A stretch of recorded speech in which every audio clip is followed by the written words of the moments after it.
Recording. It's now recording. All right. Sorry, we're a little late, everybody. Welcome to the October 23rd, 2024 City Workshop. Today we're one counselor short. He's on vacation, so Gary's not here, but the other four counselors are here. And we're here to do the city's business. Everybody ready to go? Let's get right to it. First thing on the agenda is Deschutes County Sheriff's Office. Lieutenant Davis is going to give us a short update, because he'd rather be out there than be in here. How's it going? Great. Yeah, it's going good. Can everybody hear me okay? All right. Okay. Last week we started, kind of mentioned it at our houseless forum that we had. We were adding some extra patrols out in the forest outside the city, but it's our city deputies that are doing some of this overtime. So we had our first two patrols last week. They'll each be doing 4 hours a month, so it's pretty minimal, but we're going to do this through the end of the year. So about 36 hours of extra time out in the forest. And what we're doing is contacting camps, working on offensive littering, that type of thing, working with places that Forest Service has identified as some of our problem camps with garbage and things like that. So we're working with a couple of camps currently on doing some cleanups.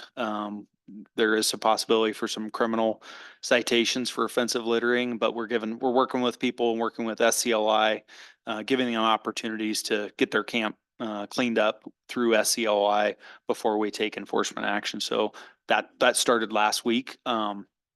Made several referrals, both to David Fox as well as the food bank and things like that. So we're trying to just do more active outreach, and then we're updating our database with the camp locations with GPS coordinates and stuff. So if we get a 911 call, medical assist, that type of thing, we know what camp we're going to and who it is that we're helping. So that started last week and had good feedback from the deputies that were out doing that. So that's good. And then just a training update, Deputy Beerson's going to be attending an elder abuse conference. It starts tomorrow in Bend, and it's sponsored by Department of Justice. It's their elder abuse seminar that they do every year. And so we've had a few cases this year with some financial type elder abuse cases where some people, the reports have been that they're being exploited financially.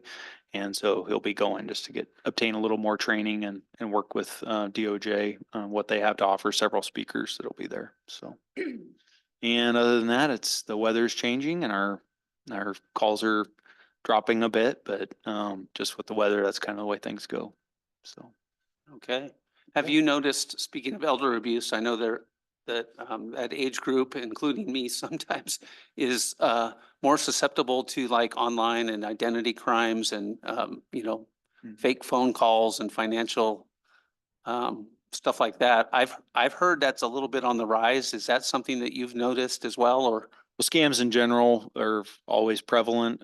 We participated in the symposium that was the AARP put on, the Scam Jam event they put on at the fire hall, a month or so ago. We participated in that and presented to the group. And then we're also going to be presenting to, they're doing a cybersecurity seminar in January that'll be similar, but we'll be participating in that. And that's just providing information to everybody. But obviously our older folks are more susceptible to it because it involves technology they're not necessarily familiar with sometimes. I mean, a lot of us are technologically challenged, but some of our older folks are, and they interact with technology and don't quite understand. And they're also very hesitant to hang up on people, or when they see that there's a problem with either their computer or their account, they're much more likely to respond back because they're worried about, oh my gosh, there's a problem with my bank account. So they click on those links and things that they probably shouldn't.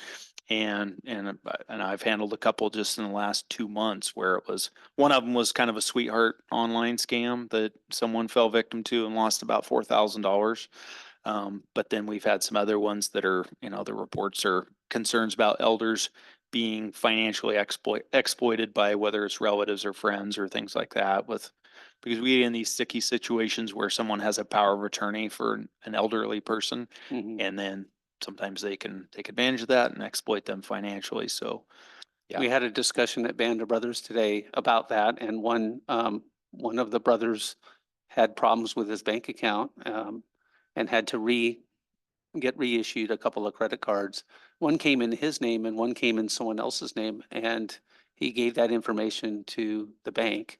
And the bank found out it was one of their employees in the fraud department actually scamming people from within the bank in Atlanta, Georgia. I don't know what bank it was. So, Wow. so if you get a credit card with someone else's name on it, don't just discount it. It could be the person that's exploiting you accidentally having their own name on it. So that's what I've learned today. Yeah. Today. Well, and in our office, you know, like we get the jail, the jury duty scam. That's a really popular one where someone will call and they'll use one of our names.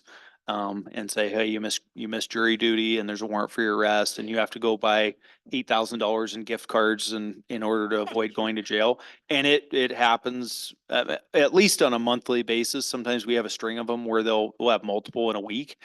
And these people will get duped into going and buying these cards, and that's obviously not the way we do business, but you know, people want to do the right thing and they don't want to be in trouble. And these people are really convincing. So, Most of these places don't actually want your information on the phone or online. right. Yeah. know, You have a so warrant. We'll Somebody show up. asks you Yeah. for. Show your up in bank account person. Number, credit card number, or social security number. Yeah. And I they highly- very seldom want paid in cards. Gift cards Gift especially. Cards, Yeah. yeah. Yeah. Yeah. So Anyway, the more you know, right? Well, Exactly. and the issue about power of attorney and stuff like that. I mean, I know somebody going through that with their parents. And the flip side is also true. And the parent, because unfortunately paranoia is part of it, you know, the child was like doing all the right things. I want to take care of you, make sure nothing happens to your money. But, you know, the mother's now like, well, how do I know you're not stealing money from Mhm. me? You know, and he's like, oh my goodness, you know, like how Yeah. do, you Right. know, so I could also see, you know, a person calling up and saying, oh, my son's stealing money from me, or, you know, I'm sure the training goes over that, but it's sadly very complicated. And right. Yeah. And obviously we have our senior center over off of Larch that we deal with some calls involving that where, you know, there are some power of attorney issues and things like that. And it can be really difficult. And some of those cases could go back years, which requires a lot of subpoenas and legwork to investigate some of those financial crimes or potential ones. So they can be pretty difficult. So. How are people dealing with the roundabout? Have there been any issues? We had like one fender bender, rear ender like 2 months ago, but and I just got caught up in it the other day when the left turn lane went away for Jefferson, you know. But I haven't heard of any issues yet on that. When you're coming up on that and you see the barrier, but there is no oncoming traffic, is it going to get me a ticket if I go ahead and go around the barrier and turn left anyway? Yeah, and I'm hoping, and I don't know where that project's at for the striping. I would assume once the striping goes in, that will be more obvious. Obvious. I know. I looked at that and I went, no. Yes, yeah, Turn left. yes. Yeah. Yeah, we're gonna Yeah. have to make it really clear. Yeah, you go into the oncoming lane to actually turn left there. So I think once Yeah. either the striping or if they're gonna put some cones or whatever they I put knew up it was there will coming. help. I was just looking for an out. Yeah. But it sure is nice going southbound on Oh, Locust. Yeah, it's fine. It is. Yeah, that's my new way to go. So, All right. Any other questions? Legitimate question. Yeah, right. Thank you. okay. Appreciate it. All right. Next up, UGB Ooh, update. good stuff. Director of something, something. Community development. I don't know. I say it right. It's someone else that doesn't get it right. You've been good lately, I think, though. Oh, yeah, sorry. You know, my big bugaboo was when I became mayor was the word specificity. Oh, yeah. And it's taken me, well, yeah. So you see it in the script and you go, oh, no. Am I gonna spit? We got Mr. Parrish up on the screen there. Good evening, everyone. For the record, Scott Woodford, I'm the Community Development Director for the City of Sisters. And we're here to give you guys a presentation on the progress being made on the Urban Growth Boundary Amendment. As we methodically work our way through the process, in typical fashion, we we usually start presenting the information to our UGB steering committee, which is obviously made up of a cross-section of the community, to get their first take on things, and then move it through the planning commission, and then with the council. So we're presenting the same information to you guys that the steering committee has received. And so what we're going to focus on tonight is the continued discussion on the study area. Interjecting more information, more specified information to help us evaluate the study area. And Andrew's going to take you through a presentation here in a few minutes to you know, provide detail on that. But more information on covenants, restrictions that we've been able to get our hands on for subdivisions that are in the study area, to see what kind of restrictions those are and how they play into the process. Continued additional information on land values to property values out there, so we can get an idea of the likelihood of redevelopment of some of those areas. Is that mine?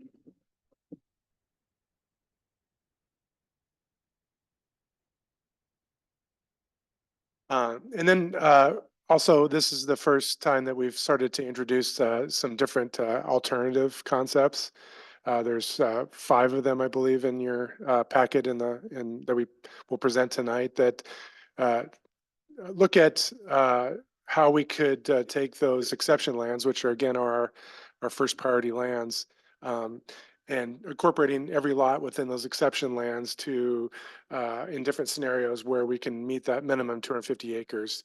And the reason we do that is we want to have a thorough discussion on the merits of each one of those and each section of the study area, so that we can take all that feedback we've received from all these bodies and the public as well, and refine them down into more refined, maybe 3 concepts to get more feedback on. Welcome the public here to tonight's meeting. We've been getting a lot of inquiries about the process, and I think that's part of the outreach that we're doing, effort, both direct mailing, letters to articles in the newspaper, tablings out in the community. So we have typically been taking public comment at our meetings. I just want to let anybody know in the public tonight, if they want to make comment, that there will be an opportunity at the regular meeting at 6:30 once this ends, if you want to provide any commentary on what we're talking about tonight. So without more talking, I think I'm going to turn it over to Andrew Parrish, who's from MIG Consultants. It's the consultant group that's assisting the city through this process, and he's going to lead you through a presentation. So. All right, thanks, Scott. Just a reminder of kind of the timeline of this project and where we are. We kicked off back in kind of March and April. Right now, we're in the phase of establishing and analyzing the study area and starting to create some alternative concepts, as Scott mentioned. We're going to be doing that basically through the rest of this year.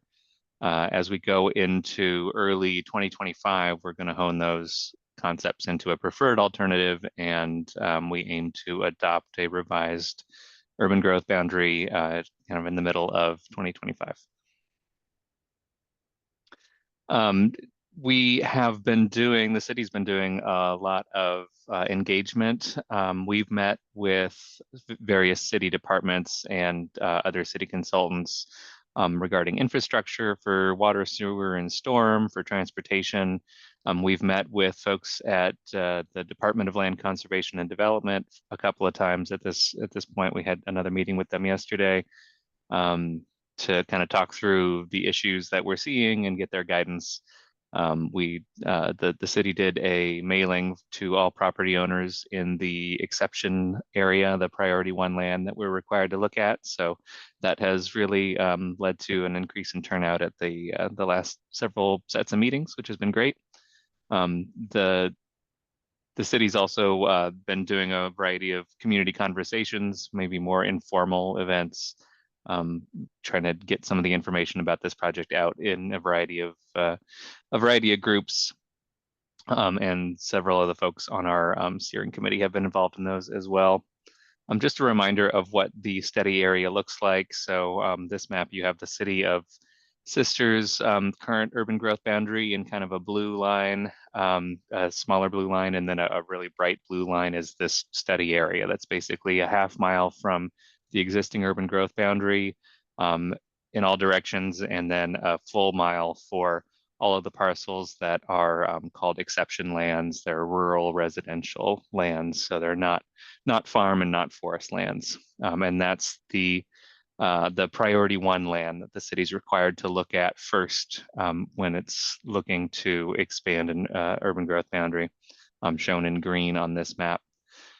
That area does have some constraints, mapped floodplains, some wetland mapping that will probably get refined over time, and airport kind of overlays that restrict development. So that's why we show these red hatches on these maps to indicate, you know, the full area isn't developable, even if there were no structures in the area. As a reminder, the city has a need of about 250 acres of both residential land and employment land that it is looking to, that's the need that it's looking to meet in a expanded urban growth boundary. And if you look at just the green area on this map, that's almost 2,000 acres of you know, gross acreage there. So there's a lot of that priority one land, and the city would need to exhaust kind of that land and say, you know, we can't find enough suitable land in this area in order to start looking at those kind of peach and orange categories for other land. We've divided the study area into a variety of sub areas, and it's really just 1, 2, 3, and 4 that are the focus of the remainder of these slides. But we did give each area kind of a name just to be able to talk about it in our reports. But the kind of north and east areas, Wild Horse Ridge, Sparkley vicinity, and inner and outer Indian Ford are the focus of what we'll be talking about here.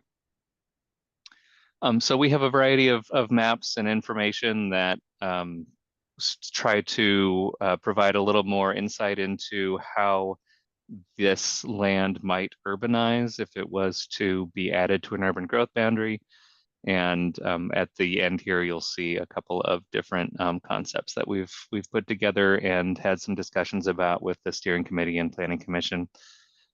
So there's the topography of the area, and I'm not sure how well it shows up there, but we've got the contour lines here. There's some gentle slopes and then some pretty steep slopes once you get east of Indian Ford Creek to be aware of. And there's an existing pump station in the northeast part of the city that is at about 3,145 feet of elevation. And based on conversations with infrastructure folks, things flow downhill, and so you can serve development a little more easily with that existing pump station if it's above that line, which is what this map is showing.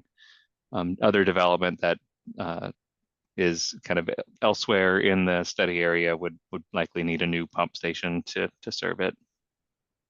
We're looking at just raw distance from existing infrastructure, so we have data for where current water and sewer lines are, and we can do buffers from those to look at, you know, what's 1,000 feet from existing, what's 5,000 feet. We can start to think about how utilities might get expanded out into any newly developed urban areas here.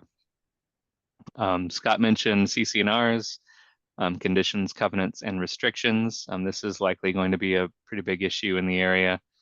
A lot of these subdivisions have CC&Rs on file, and these are the ones that we know about. There may be others as well, so we want to double check with our title contacts to make sure we're seeing everything. But a lot of these CC&Rs are fairly restrictive. No further subdivisions, only one single family home per lot. There are some that are slightly less restrictive, but I think for the most part, they are pretty restrictive, and as written, they would be a pretty significant barrier to the kinds of city level, densities and developments that the city is looking to that the city's looking for to meet its needs. And typically these CCNRs require something like 2/3 or 3/4 of the property owners to agree in order to make any changes to them. So definitely a high barrier from a development standpoint. And I'll just note that the guidance we've got from DLCD is, maybe we should look at peer communities and see whether this has been an issue, kind of urbanizing some areas that have these CCNRs, and maybe we can use those as examples for how likely redevelopment is and what we can assume there. But the direction from the state is we can't exclude areas just because they have a CCNR, because it's kind of a private agreement between property owners and not really enforced by the city typically. So probably more discussion to be had there, but that's the direction we've got so far. Just a few more maps to talk through here. So we have natural resources in the area. The Oregon Department of Fish and Wildlife has a map that talks about wildlife corridors and gives some recommendations for what to do and how to plan for some of these corridors. In this area, there's kind of a combination of enhancing existing conditions or maintaining kind of natural conditions along the corridor, or doing some restoration where there has been development already. So that's probably something to be thinking about with city policy going forward. We've discussed whether some of this area would be appropriate for future trails and parks, which are also part of the land need that the city's looking to fill. We have some slides on existing improvement values and land values and just the value of property throughout the area. So this map shows just kind of raw improvement value based on Deschutes County assessor data. And you'll notice kind of the gray boxes in on the parcels in the study area. Those are an approximation of what appears to be developed based on an aerial photo. So they aren't actually building footprints or anything, but they're kind of the building and a little bit around what seems to be developed. So there are many properties in the area with just a value of greater than $1 million. That's not even including the land on this slide. So the deeper purple areas are up to $5 million of just improvement value. And the things that are kind of light blue and white have less or very little improvement value. In terms of the those sub areas, they're kind of outlined in purple here, and it's the Barkley vicinity that has the lowest kind of average improvement value. There are some larger lots there that have very little improvement on them compared to some of these other sub areas. Another lens into kind of development is taking a look at the ratio of land value and improvement value. The thinking being, maybe you have a very expensive house, but if you have a whole lot of acreage, that's still more likely to develop than a small lot with an expensive home. And so if you just do that division here, improvement value to land value, some of these are still very have very high values for the value of the land. And again, the Barkley vicinity is the sub area that has the lowest kind of average there. So that's kind of a good indication that might be the more developable portion of land. And we are assembling what's called a buildable lands inventory that tries to take a lot of this information and say what's actually vacant, what's totally developed, and what's maybe somewhere in between. The really bright green lots here are vacant based on the data that we have, and the kind of deeper green are partially vacant with maybe more than 5 acres of land outside of any constrained areas. Those are the hatched areas that you see, and outside of any developed areas.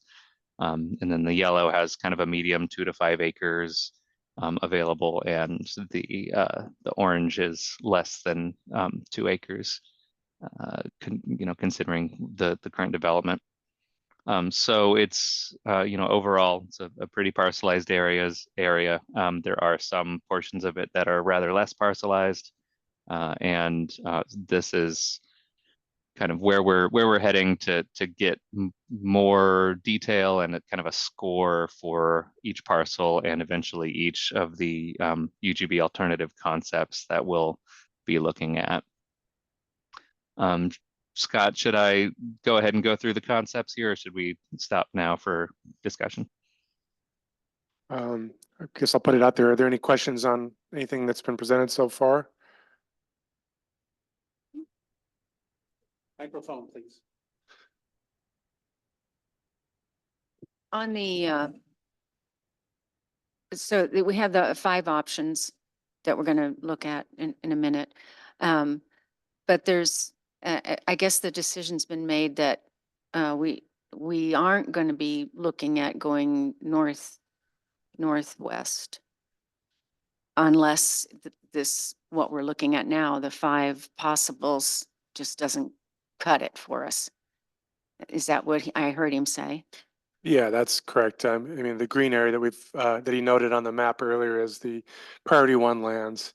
And because seems to be enough acreage there to accommodate the need, Mhm. that's the area we look at first. We're still going through with all this analysis that Andrew was just talking about. There's still an analysis to determine whether those areas are going to yield that 250 acres or not. Okay. And if we were to find that we couldn't meet that in our priority 1 lands, then we could go to other lands, priority 3 lands next, which are the forest zone lands. Yeah, the ones that are now on the image with the beige and the orange colors. Yeah. Correct. Yeah, okay, thank you. Any other questions? Go ahead, Andrew. All right. So just a reminder of what the state requires in terms of doing this analysis and why we're kind of putting it together in this way. Goal 14, which is the urbanization goal in the state of Oregon, requires evaluating alternative boundary locations, and it has 4 factors that the city needs to make findings towards, and it's expected that the city will weigh and balance these, as appropriate. So the first is efficient accommodation of identified land needs. So can this land and can this boundary alternative accommodate the housing and the jobs that are what the city needs to do in an efficient way. The second is orderly and economic provision of public facilities. So can it be served with roads and water and sewer and other public facilities? Number 3 is comparative environmental, energy, economic, and social consequences, which is kind of a catch-all for other things that lots of folks might care about. The environment. Is it feasible to develop? What would it mean for the city to grow in this way and in this location? And then number 4 is compatibility with nearby farms and forests. So if there are any, active farming operations, being next to those and urbanizing next to those is something that the city needs to consider. So each of these alternatives, again, it consists of only that priority 1 land in green. And between all of these alternatives, we have included all of that priority land. So all our R10 parcels in the study area. And again, that's just to not take anything off the table at this point, and to be kind of particularly thorough about being able to evaluate each parcel in the study area. And each of these alternatives meets or exceeds the city's identified land need. So we've just given these concepts numbers at this point, but here's concept 1, which includes land basically west of Indian Ford Creek, all the way out to the highway there, south of the airport runway.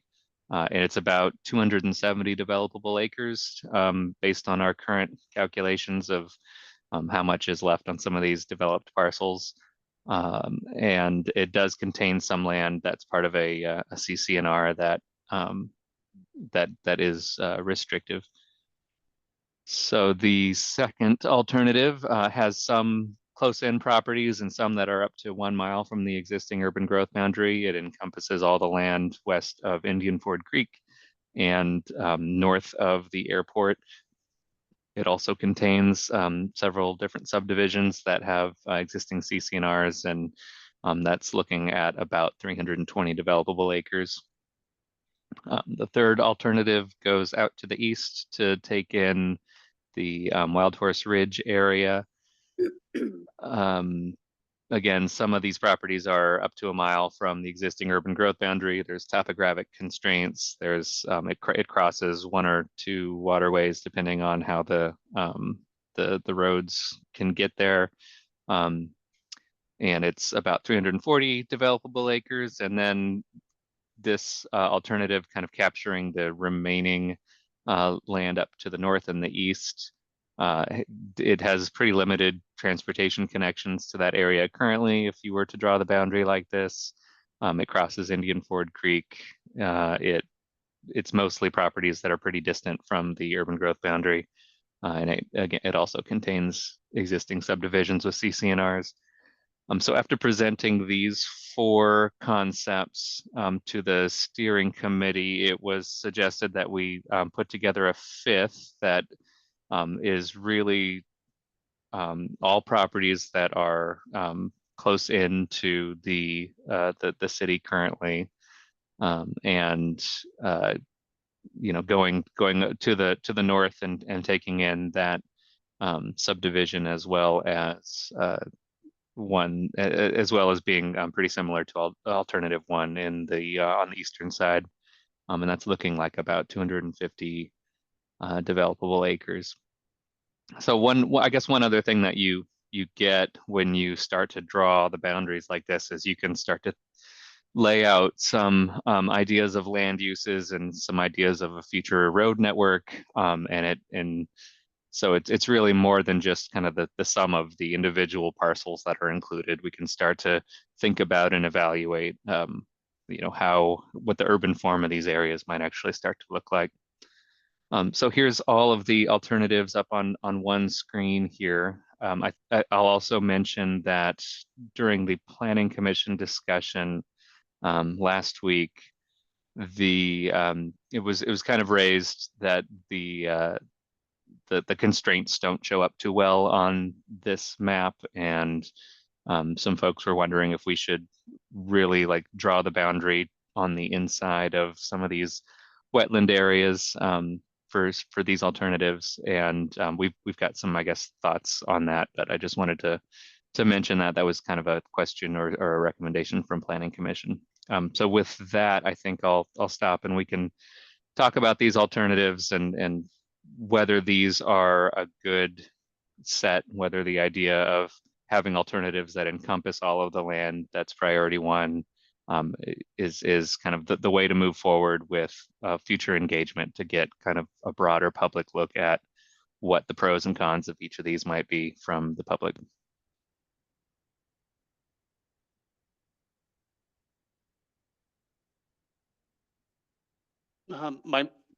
My first thought is that there's such obvious concepts that are very, what I would call doable, and then there's a couple of concepts that are not very valuable, to be honest. So, you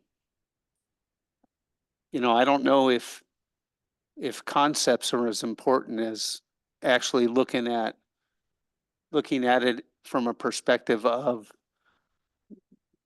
what's actually doable. And I think that, you know, parts of concept 5 and parts of concept 3 and parts of and most of 1 has that, and I kind of think that 2 and 4 kind of for the most part don't. And I would hate to spend too much time on things that are so obviously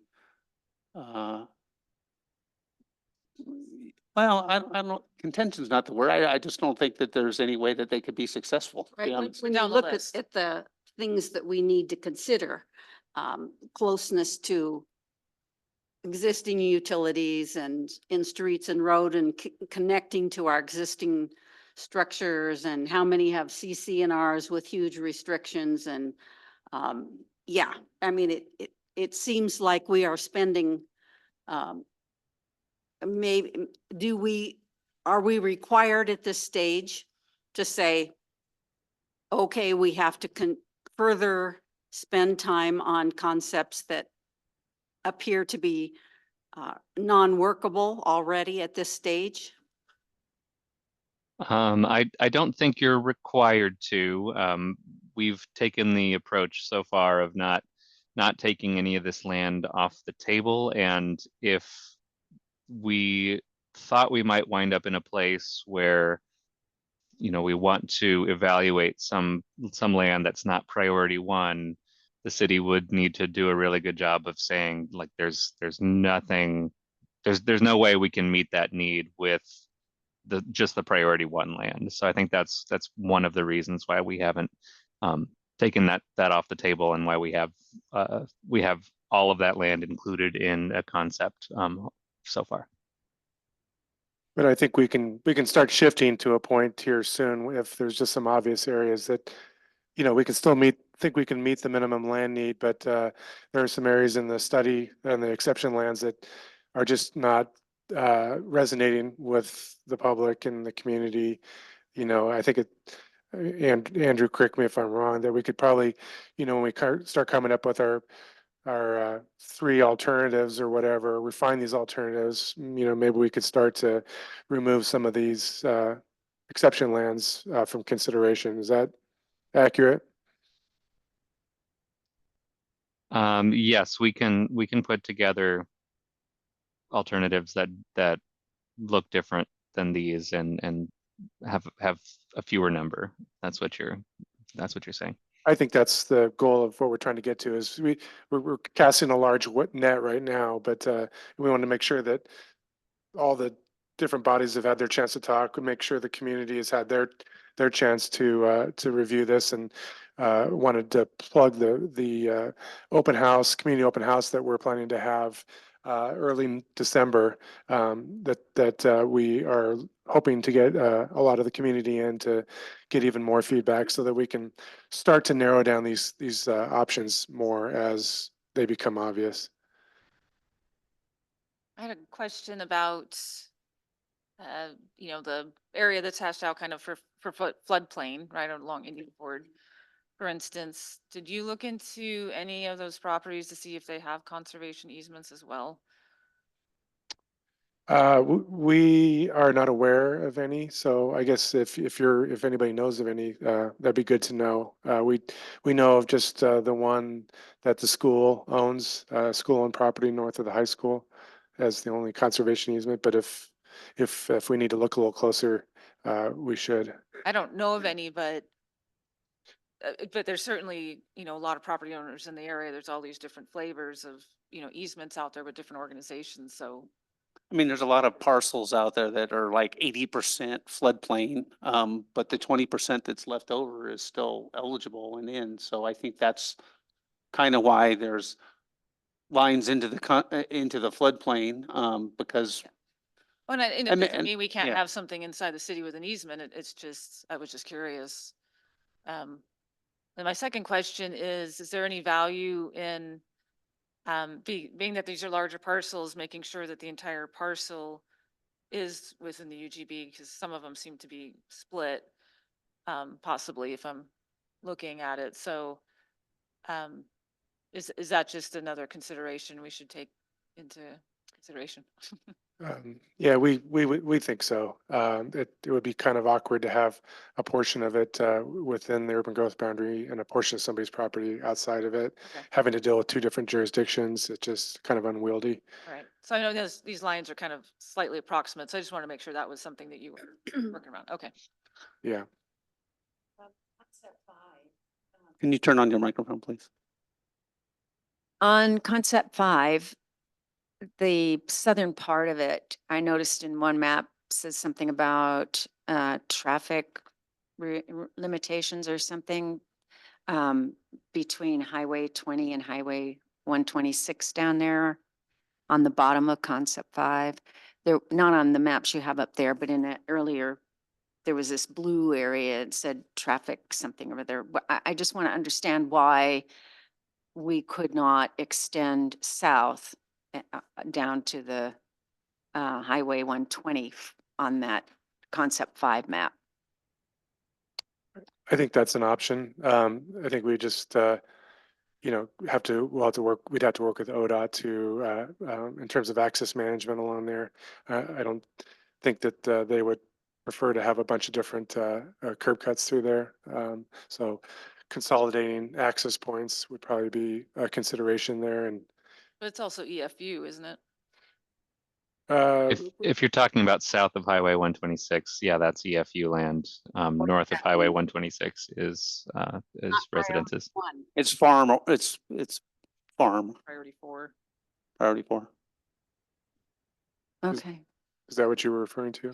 Yeah, that is the part I was referring to. It just seemed it would be Outside of the boundary that we're looking at? outside the southern boundary, yes. EFU stands for exclusive farm use. It's a zoning designation in the county, and that's the fourth priority lands. And we have farms there Theoretically, yeah. theoretically. Okay. It's what it's zoned, whether it's actually used as a farm or not is not the issue. Some cases, yes. It some just, cases- it just seemed like that would make sense as far as expansion to me, just. Yeah, It's but like Forest instead of 1 a and little- Forest 2. There's some forest lands out there that have very little trees on them, but they're still zoned as forest land. Yeah. Just seems like a good way to expand rather than going north. That's all the Hawks Haven Reserve Yeah, there's. Yeah, and part of the, it's part of the bee farm, isn't it? and part of the the Oh. other. Lazy Z. Yeah, Oh, okay. the other lazy. Okay, I That's understand. definitely farmland. being That's used. definitely farmland. Okay. So when the planning commission, was it that requested the concept 5? Did they have some sense that the pocket of land directly north from the city, even though that is already in a subdivision, and I assume they probably have some kind of CCNRs, did they think that that would be something that would likely be an area that the city could expand into with those kinds of restraints? I don't think that was necessarily their consideration. I think it was more just thinking about how we would expand out just kind of incrementally instead of having some of these like weird little kind of arms, you know, that go up north that kind of would make the city look kind of weird in form. I think they were more looking at kind of keeping a kind of a rational urban form and just including the lands that are very close to us now, versus, you know, any consideration of whether that box was truly developable or not. And it came up in our steering committee meeting too, that, because all of the options were just clusters and we were like, well, I think what we all wanted to see something that had like some here and some there too, because it doesn't have to be one blob, right? You can have it. in Correct, yeah. I different think the areas. important part is that it's contiguous and that, Mhm. Even though that subdivision has these really large lots and there's some horse properties out there and, big lots. If they're brought into the city and connected to our infrastructure, just like the rest of the city, they just automatically get more dense down the road. They would have, opportunities for ADUs and or splitting your own lot into 2 or 3 pieces and creating 2 or 3 homes. Not if they have CCNRs, Well, they wouldn't. no, but things change over the years is what I'm saying Yeah. is, and so, Yeah, but if we include that in the calculation, aren't we shorting ourselves? That, I don't think, Andrea, Counselor Baum, I don't think that one has a CCNR, that particular. does. It does? it does. But again, once things are brought into the city, things naturally change and, I know we want, hey, let's get 270 acres and every foot of it's gonna be developable. the fact is that's not going to happen. We're going to get 200 whatever acres we're going to get. And, you know, a lot of it may be developed and a lot may never even come into the city ever, right? So I think we have to just be as optimistic as possible and realistic. Pretty sure. When people talk about sprawl and the negativity of sprawl, if you take this little skinny part connected and go way out, a mile out, and it looks like an ice cream cone and only the bottom of the cone is connected to the city, that looks like sprawl to me. You know, that looks like, hey, we just went out there and reached and didn't think about what we were adding to the city. Whereas if it's contiguous, obviously, if it's right next to the city, at some point, whether it's our lifetime or the next, it's probably going to be in the city, and it just makes sense. So to your point, I agree with you. You know, it'd be great if it was all just perfect, empty land right next to the city that was easy to develop and stuff. But the fact is, people have been living out there a long time, and some of them are bigger homes, and we're going to do our best. And some of them may want to come in, some of them might not, you know. And I have a clarification on those maps. You have the, the approximate 270 acres developable land, or, those. So does that mean that that is larger than the developable lands? Those, Yeah, Andrew could explain this a little bit better, but in some cases, we think that we're trying to arrive at 250 developable acres, and sometimes that might, depending on the parcelization, might necessitate taking a higher amount to get that net 250 acres. right. So most of these examples are probably bigger. They're probably bigger than the number that is right there. Uh, That's right. So these alternatives are more than 250 just raw acres, and also just for the sake of not having a whole lot of different concepts, we've kind of just ballparked it to 250 to 3 something in order to do these evaluations, but that the final boundary would need to match the city's need pretty closely. So there's more refinement that would happen to any boundary that is, that looks good, just to make sure that it does actually meet the city's identified need. And that there's a fair amount of leeway in that equation based on how much developable acreage you think a given parcel with a home on it of a certain value, how much developable acreage that really has. Even if you do assume that it would develop, we typically say, this home is probably going to stay, and some land around that home is going to stay. Yeah, we're gonna let you do that. I'm not going parcel by parcel myself. I can just tell you that. And that's what we have you and Scott for. But thank you. Yeah. And just a note earlier, so the subdivision just north of the city currently, that is one area where we haven't found a CCNR on file for that. So I'd like Scott to check in with the title company and take a look at that one in particular. Yeah. And we're not picking on them because of the lack of CCNRs. They just happen to be right across the fence from two of our in-town neighborhoods, right? So Yeah. Well, they're contiguous. I mean, yeah, it's I mean, right there. it just Yeah. makes a little bit of sense. Makes more sense. Time check, we got about 10 minutes. Are you through the whole presentation? I think the only thing left is just briefly next steps. So we There you are go. going to refine these alternatives. We're putting together an open house and an online open house for December. And then we'll have another round of updates and meetings either by the end of the year or early 2025 to keep this rolling. Okay. Looking forward to that. Any more questions or concerns? I wanted to ask, and I think I know the answer to the question, but I've been asked a few times, so I want to make sure. When we pick the area that we are, or decide on which concept to move forward with, if property owners that own property within that UGB are interested in annexing into the city, but there is property between them and the current city boundary, do they have to wait until the property that's contiguous comes into the city before they can?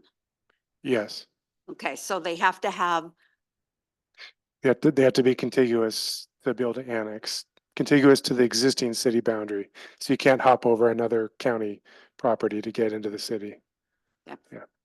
I thought that was the case, but I wanted to make sure I was.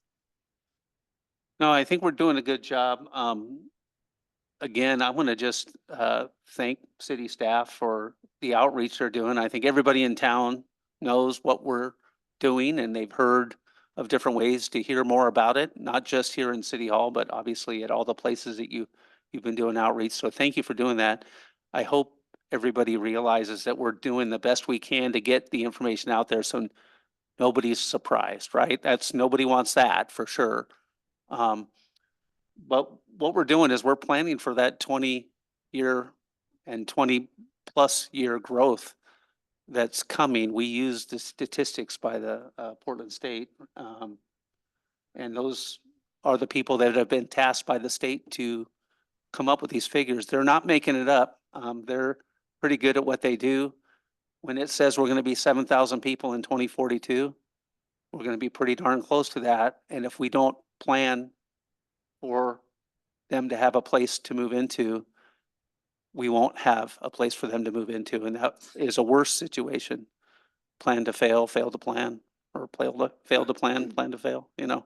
So the other thing that I want to remind people of, since we have a little bit of time, is that an urban growth boundary and annexation process actually gives the community much more control about what the growth is going to look like than just letting it be generic and just letting people move in and build what they want wherever they want. So this is an opportunity to, as the community, not just us up here, everybody, to have a voice in how much affordable housing do we want? What kind of houses do we want? Do we want more multifamily, less multifamily? Do we want neighborhood markets? Do we want childcare facilities in the neighborhoods? We are able to control that a little better with urban growth boundary and annexation agreements. So keep that in mind as we're moving forward, because there's actually lots of opportunity. A lot of this land is going to be for parks. A lot of it's going to just be for roads and infrastructure. It's not the fun thing to talk about. We're not just having 250 acres of houses. Some of it's going to be employment lands for businesses, and we need that as well. We can't encourage new businesses to come to town if we don't have a place for them to park. So it's a comprehensive look at the whole situation at the same time. And I look forward to more conversations with anybody who wants one with me, or in some of these public forums like we're going to have in December. It's going to be great to hear what people think, and we'll move forward from there. I just had one item that I wanted clarification on when I was doing the reading on the documentation. There was a statement relative to priorities 1, 2, and 1 through 4, and priority 2 was removed. Priority 2 being marginal lands, and my understanding, which is very naive, of my marginal lands was forest or farmlands, according to the reading I did. So I just would like to understand why priority 2 is not under consideration, just for clarification. My understanding is that marginal lands is a term that's only applicable to Lane County and another county over on the west side of the state. And it's not applicable to any other, it's a term that just is not applicable in state rules to this area. So we don't have a priority 2 here. We just have a priority 1, a priority 3, which is forest lands, and priority 4, which is farmlands. Okay. So it's just a term that's just specific to those areas. Andrea, I don't know if you have any more information to shed on that. Yeah, my understanding is that it was a category created for a couple of specific parcels that, you know, had a certain condition in like the 80s that they wanted to call out specifically, but it doesn't. Yeah, there's no priority 2 land based on the state's classifications in the near the City of Sisters. Thank you. I know it's kind of confusing to have 1, 3, and 4 there. You know, just again, I welcome public comment at the regular meeting, and if anybody has any questions, I would offer you to reach out to me, and I'd be happy to sit down with you and explain any of this stuff for you. So, And we're going to take a break before our meeting. Is there anything else? Any last questions or anything? If you do want to speak at the regular city council meeting, there's sign-up sheets up there. It's right at the beginning of the meeting, so you have about 5 to 10 minutes to get that thing filled out and get it to Rebecca up here so you can come up before us and speak for 3 minutes or so. And we'd love to hear from you, but you can also do it privately through email or come into City Hall and talk to staff here. They're very available. They've had a lot of conversations about this over not just the last year, but we've been looking at this for a long, long time. It takes a lot of work to get to where we're at, and we're kind of at the 2/3, 3/4 stage of the whole process. So the comprehensive plan had this laid out back in 2021. So anyway, thanks for coming, and this meeting's adjourned. We will start at 6:35, so 5 minutes late. Sorry about that. Late again. The mayor's fault. Nobody else's. Just blame me. All right, I call to order this city council meeting. It's 10:23. We have 4 councilors here. Councilor Ross is out of the area, so and not with us today. So please join me in the Pledge of Allegiance. That's the first thing we do here. Pledge allegiance to the flag of the United States of America and to the republic for which it stands, one nation, under God, indivisible, with liberty and justice for all. Thank you, everybody. As a veteran, I do enjoy that. Roll call, please, Rebecca. Mayor Pruden, I think I'm here. Council President Blum, Here. Councilor Lutz, Here. Councilor Cobb. Present. All right. All right. Next up is the approval of the agenda. I could use a motion. Move approval of the agenda. Second? We have a motion and a second. All those in favor say aye. Aye. Aye. Okay. Next up is visitor communication. Do we have any? We do. First is Kathy Russell. Kathy Russell, come on down. She sent an email a little earlier today, and I'm sure you're going to mention that. We got an email from you.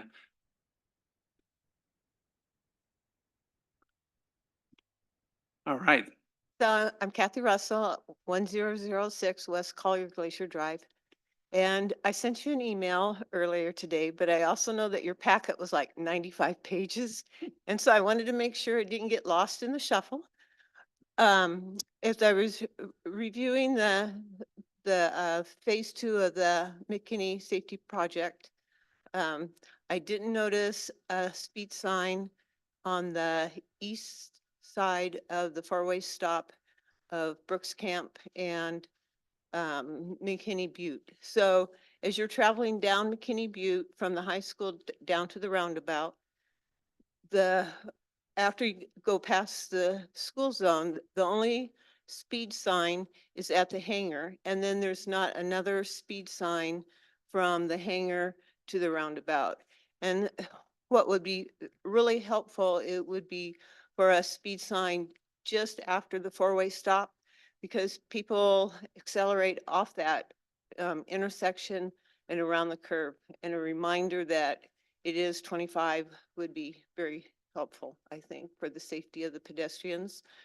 And then I also mentioned a right-hand turn only at Dairy Queen.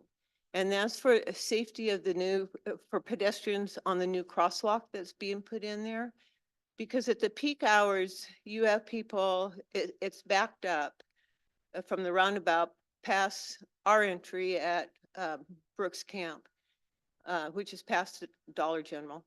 And then you've got, and then you have people at Arrowleaf who are trying to make a left-hand turn or go right. You've got a lineup of cars heading east, and you have people coming out of the roundabout. And people use that driveway from the Dairy Queen, and they use it as a through street.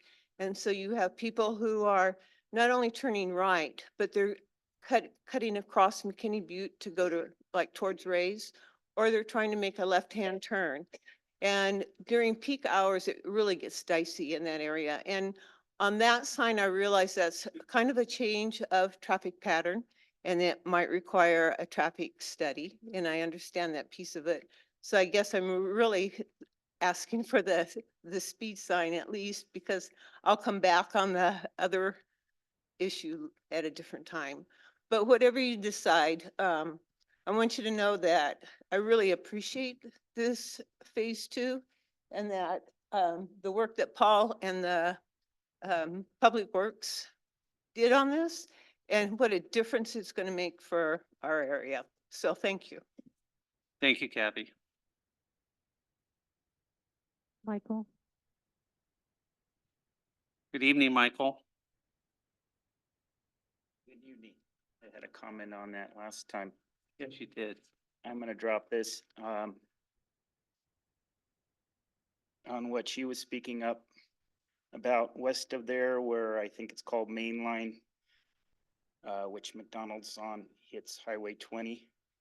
People walk out of McDonald's, the store, and out of downtown, and they go across the highway. And the place to go across the highway is on the west side of Main Line. There should be a sidewalk across Main Line. Am I saying the road right? Main Line? I don't, It perpendicular to Highway 20 where McDonald's yeah, is. railway, I Main think. Line. Yes, because there's a new concrete island in the middle of the highway, but you have to cross Main Line to go across to where the island is with a walk passage through it. I don't know why they didn't put a sidewalk there. And look at it, you'll know there should be a sidewalk there. Because there's a lot of people. It's not only the homeless people, there's truck drivers that stop there and walk over to McDonald's. So I was watching this, you talk about what is often called sprawl, and we live in a country that puts this huge value on what's called multiculturalism, which fundamentally I don't believe in. I think it works some places. You can have an urban area like New York City used to kind of work that way. Now just people are walking around like robots because of their computers and everything. But I don't in general believe in multiculturalism. I believe that there should be separate cultures and you can visit that culture. You don't change that culture, that region. Multicultural is a breakdown of culture, but you are the people that support multiculturalism, including the current president, et cetera, and they're in full support of a country that, because of their old book, precious book, et cetera, thing called Zionism, they came right in there 125 years ago and decided, you know, they had an agenda. They've been running agenda, and there's no multiculturalism allowed. They imprison them on reservations. You have to look into it. And now we're scorching them.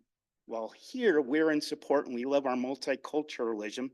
We're building, they're tearing down, and we're in full support of them. In other words, it's called complete hypocrisy, and it's just repulsive to someone like me. And by the way, there are some Jews that can't stand what's going on. They might be a minority and they're not heard. I kind of have that experience here, or heard the right way to get people to change. They can, oh, you got freedom of speech, First Amendment. Ooh, you can talk. First Amendment should be about growing up, period, of any tribe, any culture, anything, growing up, rites of passage. It's complete, I mean, it's horrible. It's agenda, it was a complete agenda the whole time. That, what happened last October? How could they wait, why did it take 2 hours for people, soldiers to come out to defend them when they were watching everything on the camera all the time and they're listening to everything? Thank you, Michael. Okay, that's it for visitor communication. We appreciate all of the comments that we get. All right, next up is the consent agenda. Could use a motion for that. I move to approve the consent agenda. I second. We have a motion and a second. All those in favor say aye. Aye. All right, thank you. Next up is council business. Director of Public Works, Paul Bertagna, is gonna come up and talk about a safety improvement project. So tonight, we are asking for authorization to enter into a contract with Keaton and King Construction for the Phase 2 of the McKinney Butte Safety Improvement Project in the amount of $127,327. This project includes pedestrian crossings at a multi-use path coming out of Mackenzie Meadow Village, at Trinity Way, Brooks Camp, Wheeler Loop, and Arrowleaf Trail. And some of these are going to be curb ramps and new crossings, and some of them are going to be just enhancing existing crossings, whether it be signage, striping, those type of things. So this is phase 2. Phase 1, you remember, was the 2 speed humps up at the elementary school that we wanted to get done before school. Those have been a pretty good success. If you haven't seen that during the commute, they're well used. A lot of people, a lot of kids, a lot of bikes going back and forth. And we actually put a camera out there last week just to see how it's functioning and if there are any additional safety improvements we need to do. And we'll get that data from the team that put that camera out there and review it. And I can follow up with you on what we found out about that. So the engineer's estimate for this project was 165,000, so we're a little bit under. Combine that with phase 1, and we are at 194,000 for the entire project, and we budgeted 200,000, so really close on that. We will enter into the contract with your approval. Get some work hopefully done this fall. We're kind of running up against that weather window, and we can still pour concrete. It's just kind of the striping, the asphalt work may have to wait until spring. And we pushed out the project completion date to May 1st because we know that that additional 3rd speed hump on McKinney Butte out by Mackenzie Meadows is going to require a full road closure, which we can't do with school being in session. So hopefully we get good weather during the 2-week spring break and they can go out and construct that while the kids are gone. So with that, I'm happy to answer any questions. Anybody have any questions? Did you have any feedback for the comments from Ms. Russell in regards to Additional speed it's sign? additional speed sign, at least?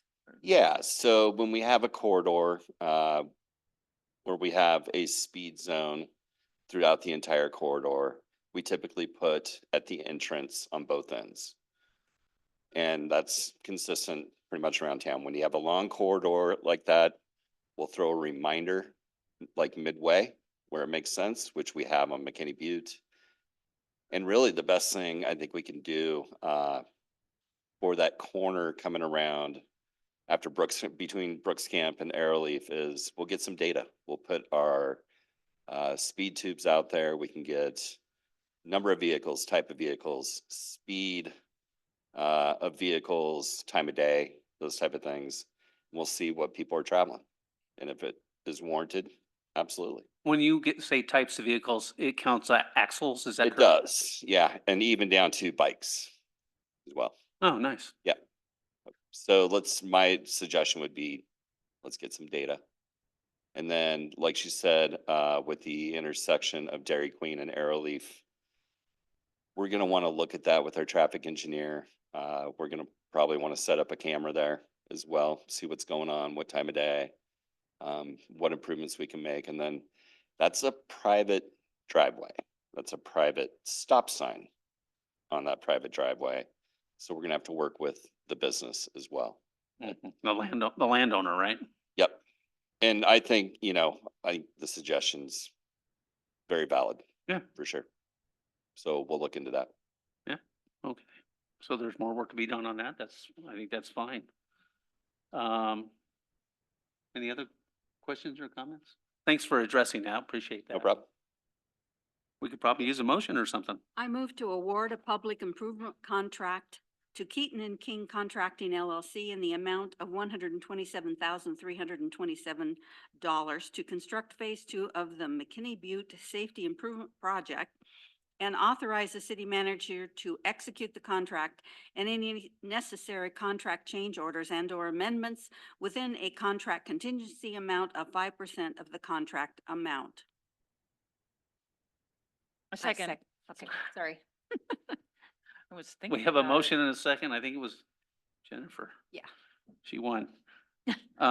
Any last discussion?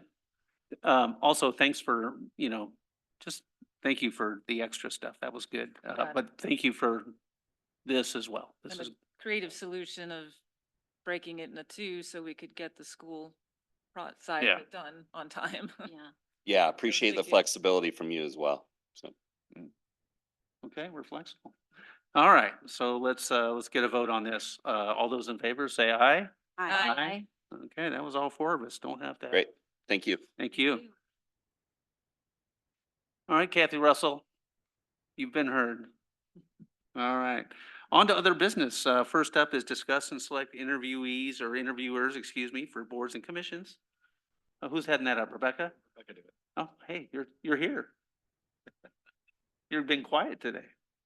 So, we're in the middle of recruiting for our boards and commissions, for 4 of our boards and commissions, the Budget Committee, the City Parks Advisory Board, the Planning Commission, and the Urban Forestry Board. The interview teams usually consist of 3 interviewers. 2 of those are either staff or the council, or the chairs of the committees. And each committee will need 1 council representative to interview. And that is what you will discuss tonight. Okay. Do you have like a date range of when this is gonna happen? Yeah. The interviews will take place November 18th through the 27th. Okay. So do you want us to let you know what days were available or? how Forgot to are we print gonna that do one out. Wish I'd printed that out. How many groups are there? There are Four. four of them. I think if you decide who will be the interviewers, then I'll work with you individually on finding a date within that time period. If you know you're not going to be here during that time period, then you'll pass. I'll be here. I mean, I'm gonna be here. I'll be here. Yeah, so if Yeah. we can work around. We'll find. Yeah, a time for I'm that. only here for about 3 of those days, so. 18th through the 20th. And I could do the 27th, but that's the day before Thanksgiving, so we're probably not gonna get a lot of probably participation on that, but Can you work with that? Yes. Okay, so there's 4 of us here and there's 4 spots and we know Gary's not here, so let's each take one, I guess. So what are Gary's? What committees would have been Gary's? Oh, well, he's on the forestry board, so maybe he would have wanted to do that. I've been on budget committee. I can do that. And well, I think we're all on the budget committee. We are. But I've been the chair of the budget committee itself, so. With Joe. I'll take that one. I'll do planning commission, and there's also the Parks Advisory Board, which I think Okay. Gary would have done. You do forestry, I'll do parks. Okay, what are you doing? Forestry. You okay with that? Forestry, Parks, Okay. planning, budget. On budget. Got it? That was hard. And we have more candidates than we have vacancies. Yet? Not quite yet. So spread the word, tell your Okay. friends. Have we had the nugget on the case already? I'm just asking. I liked it when we had a nugget person here every I day. mean, no, I feel bad that we don't have a nugget person here on a regular basis. We Yeah. used to have. Maybe that's my next thing and after being nugget mayor. people I'll be the here nugget at person. every meeting, Come in. even work sessions. Good story. Yeah, okay. And we'll know, I know some of the people running for council are on these committees, and if they win, then there's gonna be an extra empty seat, but this will be after the election, so Have we'll to be able to fill absorb 'em that. from the reserves. Hopefully we'll have reserves. Hopefully nobody gets sick or, you know, can Yeah. do it, right? Yeah. Okay, sounds good. We done with there? We'll move on to staff comments. City Manager Jordan Ready, yes. Wheeler. There you go. Got you. Wow. Been watching too much sports. Wrestling. I don't. Okay, so tonight we'll have staff provide some updates. Those of them that are here. I'll start with, you got a request for a letter of support for a grant that the Oregon Wildlife Foundation is requesting or putting into the Oregon Watershed Enhancement Board. They're gathering letters of support to get a technical assistance grant to do additional planning work for the wildlife crossings between Bend and Subtle Lake, which the 4 priority or highest priority crossing locations would be between here and Black Butte. We're scheduled to have kind of the person who's spearheading that as part of this coalition come and talk to council in January. The grant deadline is, I think, tomorrow or Thursday or Friday. So they were looking for a letter of support from other agencies in the area. I kind of looked at this grant program. It's pretty narrow. It's kind of the Watershed Enhancement Board has a lot of different grant opportunities. This one, I don't think there's other competing interests in the area. And again, this would advance additional planning work, engineering, design for the crossings. They've already done some feasibility analysis to get to the point of identifying the 4 different locations that are highest priority. One interesting fact that I'm sure we'll hear in January is that the stretch between Subtle Lake and Bend has the most incidents of wildlife hits on any state highway in the state, which is kind of interesting. I didn't realize that. You do see unfortunate casualties, but there's a monetary value and all that, and of course, danger to human lives, let alone wildlife. So that the request is just they've kind of drafted a letter that I sent to council, and we wanted to, we had the opportunity to check in with you if you would support that before the deadline on the 25th. Anybody have strong So- feelings one way or the other? I mean, me personally, I wish I had more information, and I always feel, I don't know, undue pressure when it's like, oh, we gotta do it by tomorrow. Yeah. I did look it up, and there are statistics out there that say that, these crossings can save like $250,000, $300,000 a year from less accidents. That obviously helps the wildlife. And That- maybe saves lives. It saves it saves people's lives, obviously. I hit a deer up by Subtle Lake. Have you? Oh, yeah. You're a victim. Yep. The grants for 375, that's for the planning phase only, right? Did I get that right? As for engineering, I think what they would be seeking after this, I mean, they're ambitious in seeking these projects and funding, is that there is federal programs that are earmarked just for wildlife safety crossings. I mean, the project itself is tens of millions of dollars. Yeah, 40 to 50 million. I support it. Yeah. Yeah, and I think that getting the planning done, we all know how important it is when an opportunity arises for funding. If you've already got it scoped out on what it's going to be and everything, you're much more likely to receive funding than not. And especially if there's federal funding possibly available, because I know it would be a hardship on ODOT to come up with much at this particular, in the next 10 years, I'm sure. But I think it will save lives, save money, make life easier and safer all around. So I say we send it. That's fine. Okay. Okay, thanks. Am I gonna sign it tonight? Okay. Okay, great. That means it's already ready, just so you know. They came prepared with the ask, which is, fine. If you're gonna ask the city council to support you, you should have it ready. Make it easy on us, right? Yeah, it does help. So, weather is getting colder. We're hitting the freezing temperatures now. And so one thing that we are working towards is getting an emergency resolution in front of the council. We're planning on doing that in the upcoming month. And so, we don't want to discuss it really in depth here, but it's been done in the past where the council has passed an emergency resolution that has a certain set duration to allow organizations to prop up a cold weather shelter during the winter months, so that there's an overnight shelter for folks to go and get warm and stay safe during weather emergencies and extreme cold weather. So we're kind of dusting off those resolutions again that we'll prepare to bring back to council. And have that discussion when we put a resolution in front of council. But wanted to check in tonight to make sure we're on the right path to kind of do that. Some of what we've done in the past. Last year was a little bit different because we had a facility that we had identified in advance of declaring that emergency. But in prior years and going back to the mid 2010s, it was sort of this emergency declaration that the council did that kind of provided organizations the ability to kind of prop up these cold weather shelters in town during the winter. I think it's important to have the ability to pop up because we've had some mild winters recently, I think, and they seem mild to us, but that doesn't mean they're mild to the people out in the forest, right? So I think when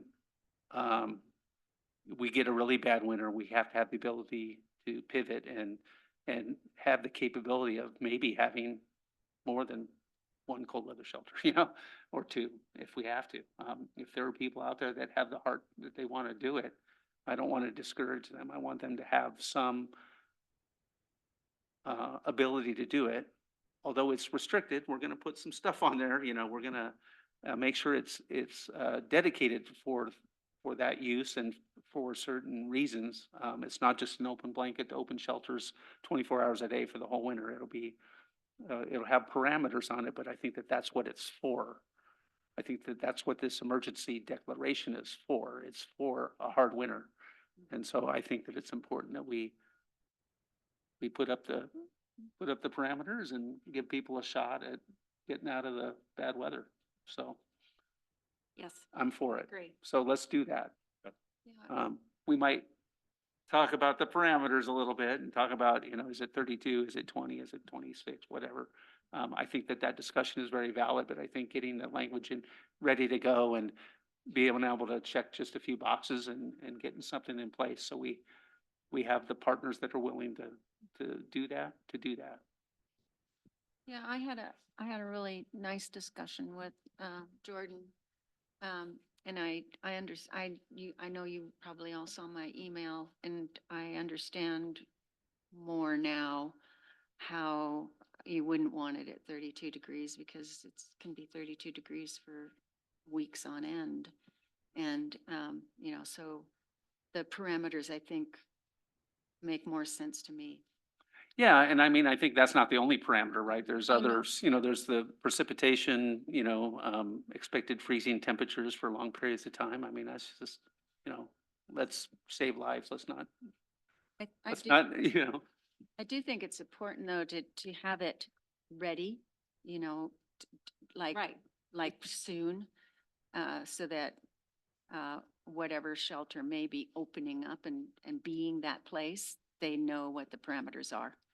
we are bound by a time frame according to the fire marshal, we think. I think it's according to the fire marshal. I didn't see anything in our code related to emergency declarations on a time frame. Yeah. 4 months, I think, is that's what we've used in the past. Yeah, I think we'll probably model that. Sure. So Mhm. that's, if we get it done in November, that's December, January, February, March. That's Yeah, yeah. pretty good. Yeah. Great. Okay. Yeah, We'll get that ready. keep it moving. Yeah, Um, great. So I'm sure the mayor and Councilor Lutz will talk about it. The League of Oregon Cities Conference was last week in Bend. I just wanted to say thank you to, the folks that attended the tour, but most of all, the folks that helped with our tour of Sisters, where we got to feature the Sisters Makers Building, Shannon Thorson, Danny St. Lawrence at the barn, did a little talk, which was great. And then we headed up to the Sisters Coffee Production Facility. Jesse Durham was a hoot. She was great. So it was really fun to just kind of show off the city, and the feedback was great. I'm sure people were coming off the tour bus just glowing about seeing sisters and coming out here. Give me some thank you cards that Yeah, yeah. I'd really like to do that for our people that helped out. Yeah. Otherwise, the conference was great. Good chance to kind of catch up, learn what's going on with legislation, LLC priorities, but you know, it's also nice that it's close by. You don't have to go too far. Took advantage of that. I know you, Yeah. you live in Wonderland, but they always want to come to your area and that's Conference nice. season right now. Oh, they really like Bend. LOC loves to hang out. It's because it's right in the middle of the right in the state. middle It's of the state. easy. Yeah. Yeah, You know, the accommodations are nice down there. and they could do great tours of Yeah.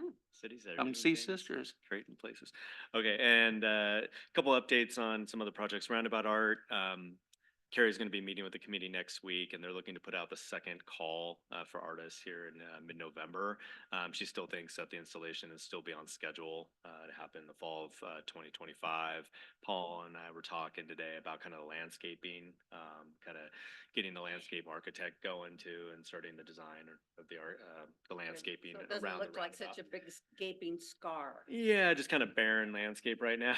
So Crater of the Moon. things are starting to flesh out a little bit more with the, you know, lighting's in, striping's gonna happen soon. So, you know, then we'll need some landscaping to kind of, you know, make it seem a little more real here. I had a question about that because there was the bypass lane. Someday. Roundabout. But, East-west. Yeah. you know, looks like they just paved. Yeah, the bailout lane. No, it's really a, Oh, it's for the it's a over- special permit. It's a The special. oversized permit. vehicle. Oh, the truck on the Truck lane, yeah. south portion, yeah. I mean, looking at it, it looks very narrow. Is there gonna be more happening there or? Okay, thank you. Cause that looked narrow. Yeah, it looks like it's a, yeah. Looks substantial. Yeah. No. Oversized car lane. Golf cart lane. We have so Explore, Carrie's also gonna be at the Explore Sisters Board, meeting tomorrow. They're gonna be doing some strategic planning. I'm doing it too. Doing that too, which is great. We've been talking about that. I think when Scott gave his update to council a few months ago or several months ago now, that was in the works is something they're gonna be focusing on this year. Also elections update, of course, ballot box right out front is being well used. Great to see. Of course, you know, some folks come into City Hall, we have to redirect them that we don't take the ballots here, they go into the box outside. So far, according to Deschutes County, about 8.7 of the ballots have been returned in the county. 8.7%. Yeah, ballots that have been sent out. That's Somebody it. ripped their ballot into thirds. Yeah. Yeah, well, no, not of particular ballots. About 13,000 returned, 165,000 mailed. So, yeah, so about, you know. And only a population tenth is of ballots 200,000. That's Yeah. pretty engaged. Third of those are ineligible to vote, though. Quarter maybe. Don't go there. No, well, children. Children. Yeah. Yeah. Your children get a ballot? No. Okay, mine either. They don't have a driver's license, so, yeah. And then, the council's next meeting is the day after the election on November 6th. And then the following week, just a reminder about the Coffee with Council. Who is it? Councilor Cobb? Okay. And it's gonna be at Fika Coffee. Oh. They're gonna be hosting it there. Home away from home. Changed So, it. Yeah, yeah. So we're gonna actually go out to a coffee shop for the conversation with council or the coffee with council.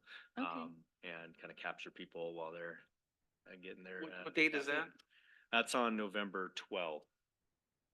Day after, Veterans Day, I believe. Oh. Never know what I do on Veterans Day. Not. I like a good parade, but I haven't been invited yet. Hmm. I did Bend a couple years ago. That was pretty fun. All right. Anything else from city recorder's office? 'Cause you're doing the We're December. good. Paul, you ready? Public Works. Questions for Roundabout, now is your time. Oh, okay. Sorry. Jumped the gun there. Speed signs coming out of the roundabout every direction. I feel like everything is weather dependent right now. And of course, we have striping projects. We are going to be pushing to get the striping done on Hood and Pine for the four-way stop. Signage will be going in next week. I would love to have it open by November 1st, but our weather window looks not great next week. So it could be the following week. We gotta let the paint dry or have it be able to dry. But we are making progress on that. And so we got a striping plan we worked with the engineers on. And then I'm working to get a contractor out there to do the majority of the striping work for us. So Hair dryers with extension cords don't work? they can and they potentially could use them, but it is water-based paint. Ah, So you pull the water out of it and you're left with dust. Yeah. So they gotta be Okay. careful with it. I get you. Barclay bid opening is November 5th. Really looking forward to that. We got a lot of contractors looking at it, some of the big guys around. Not only from Bend, but from the valley as well. So they're taking a hard look at it. East Portal, we're having the pre-con tomorrow and we're looking, the contractor's ready to go. So he's gonna be starting next week. Wow. You'll see tree protection going up, survey staking going on, and then they're gonna be clearing and grubbing. So it's gonna be dirt flying next week. Yep. Same thing, they're trying to hit that weather window as well, try to get subgrade established, get some base rock on there before the ground freezes. So we'll see how that goes. And then just quick grant updates. Our CRP grant, our climate reduction program grant with ODOT for the EV chargers. ODOT is working on the procurement process for the design of that. Hopefully, we'll see that before the end of the calendar year and get that going. And then we're still hoping for construction in the spring. So, but we'll see. Yeah, how that goes through the ODOT project development process. Our other CRP grant for the Elm Street path, we're still waiting to hear on that. We have not heard yay or nay. And then we have a small city allotment grant out there, and we know that 74 projects got proposed statewide, a little over $15 million in asks, and they got $5 million in the grant program. And ours is one of them. So we're hoping that we can be successful and that can help shore up the Barclay funding and free up additional dollars for future capital projects. So We're in the queue on that one. we are. We'll know in early November is when the committee meets, and then we'll know right after that. Happy to answer any questions. I had a question about what Michael had brought up earlier. Because I pulled it up on dial here, so I know exactly what he's talking about with no crosswalk across railway. I mean, I can kind of understand that there's no sidewalk on that north side because that's an undeveloped property, so, nobody's had to be forced to put in a sidewalk.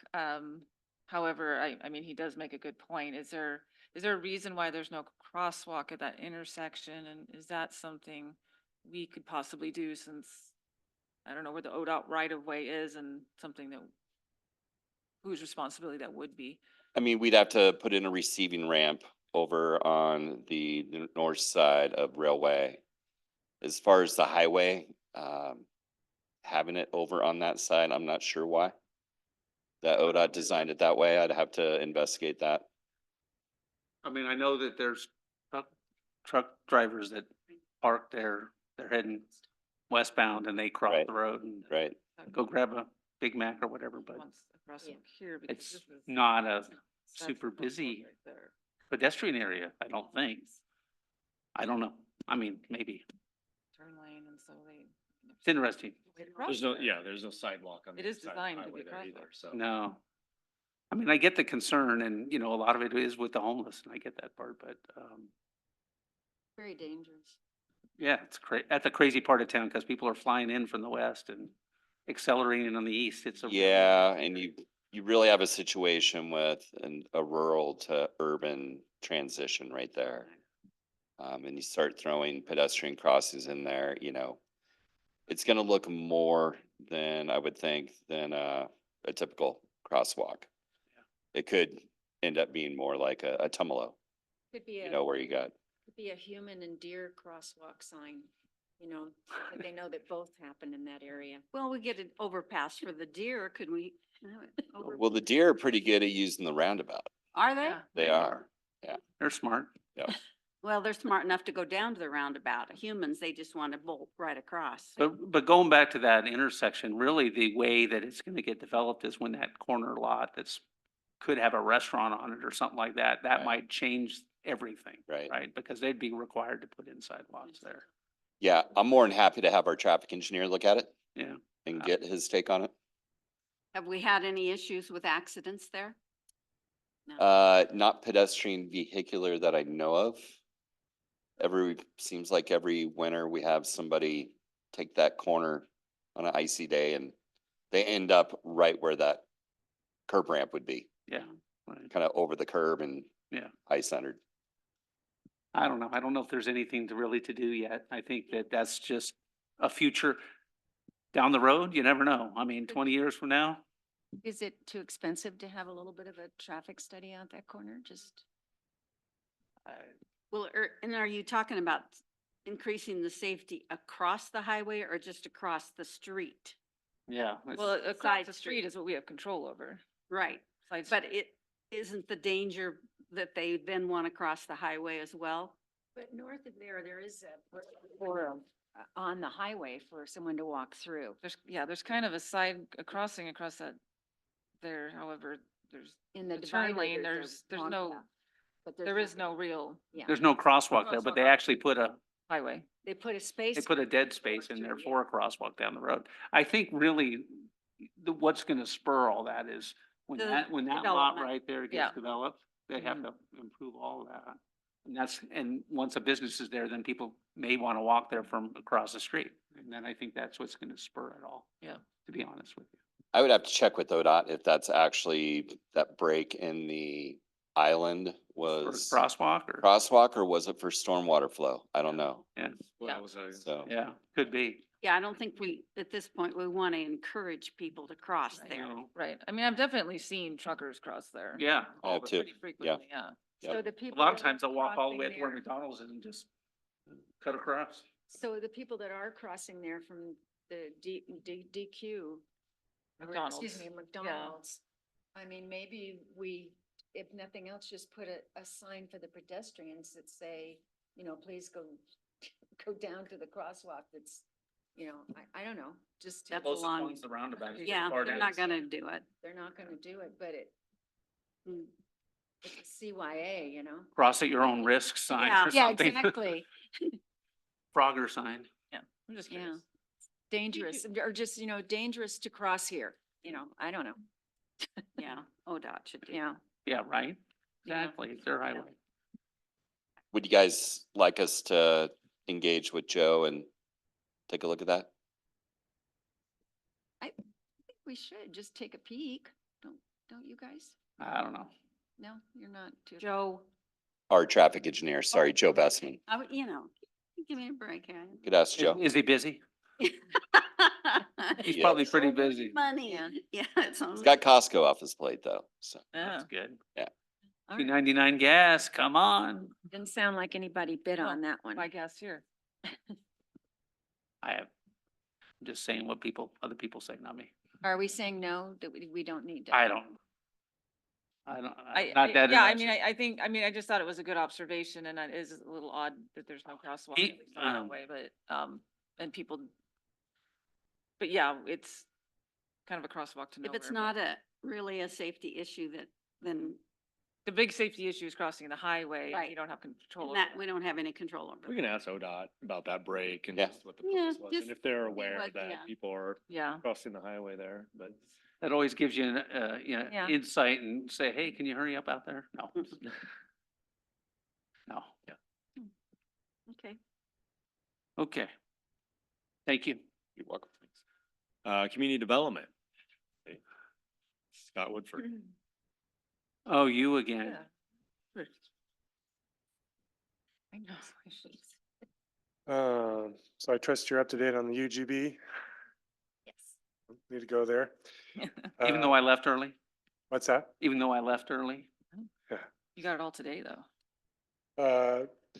We're just going through some land use applications right now. As Paul mentioned, East Portal project is ready to go. We're also doing the review for the Trinity Place Apartments. The what? Trinity Place Apartments. Okay. Over on, that's proceeding along, still taking public comment, I think, for one more day on that. Then we're also reviewing the Larch Street. It's, well, previously called Adam Street Commons, west and east. The Habitat project has now been renamed to Larch Street Commons because Adam Street Commons was already taken. Large. Yeah, that's what it's going to be known as. Now it's looking, we're hopeful to get that on to a public hearing with the planning commission in December and with a workshop before that, if everything goes smoothly on that. It's not scheduled to go to in front of council unless the council were to call it up or somebody were to appeal it. We're also working going forward on the defensible space after the workshop we had with council. On November 7th, we're going to have a workshop with the planning commission on the same information. And then we're getting information together to start the building hardening code amendment process. Matt's putting together a team, local and building officials from Deschutes County to help with that process. And that should start up here soon.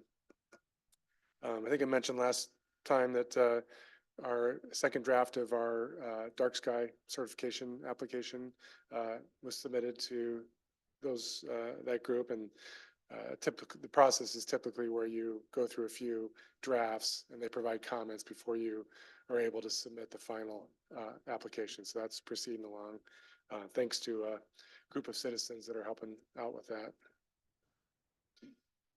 And then we're going to be looking at, Matt Martin and I are going to be doing some webinars and some education on potential new floodplain standards that are being mandated by FEMA for certain areas that has come out of a 2009 decision by a suit by the Audubon Society to prevent any future floodplain implications to those endangered species. That affects us because of White's Creek.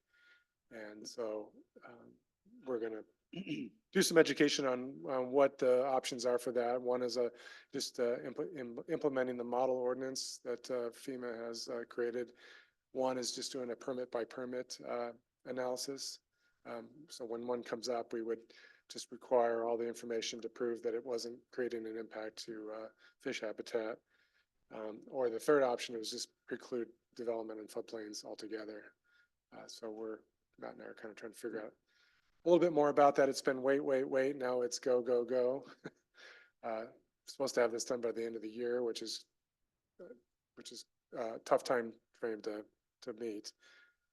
Even the governor, I think, has tried to put these off for a little while longer to allow us to go through the process, and I'm not sure that was successful. It was a huge discussion point at LOC, especially at the Oregon Mayors Association meeting. And the reason is because the last part you talked about was, or just do what FEMA wants, which is to not do any development on any property that's in the floodplain, which is quite ridiculous and against what I would call home rule of cities to be able to decide for themselves what we want done in our own community. I'm not saying we don't want to protect endangered habitat, but at the same time saying that you can't have a house on there at all. If you can prove that you're not doing anything wrong, I think you should be able to. Do you have to do extra steps? Absolutely. It's a floodplain. You have to build your house up to a certain height. So if it floods, the water goes under it. You have to make sure that you're not letting anything go into the water and hurt the habitat. Great.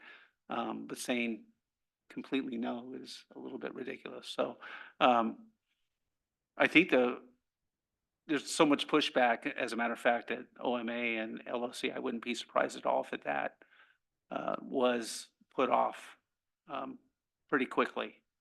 I would say in the next month, I would think we would hear that we wouldn't have to make a decision, but it's up to the governor. We don't have the power to do that. Only the governor does. So the creek that's below the Wild Horse, Indian Ford.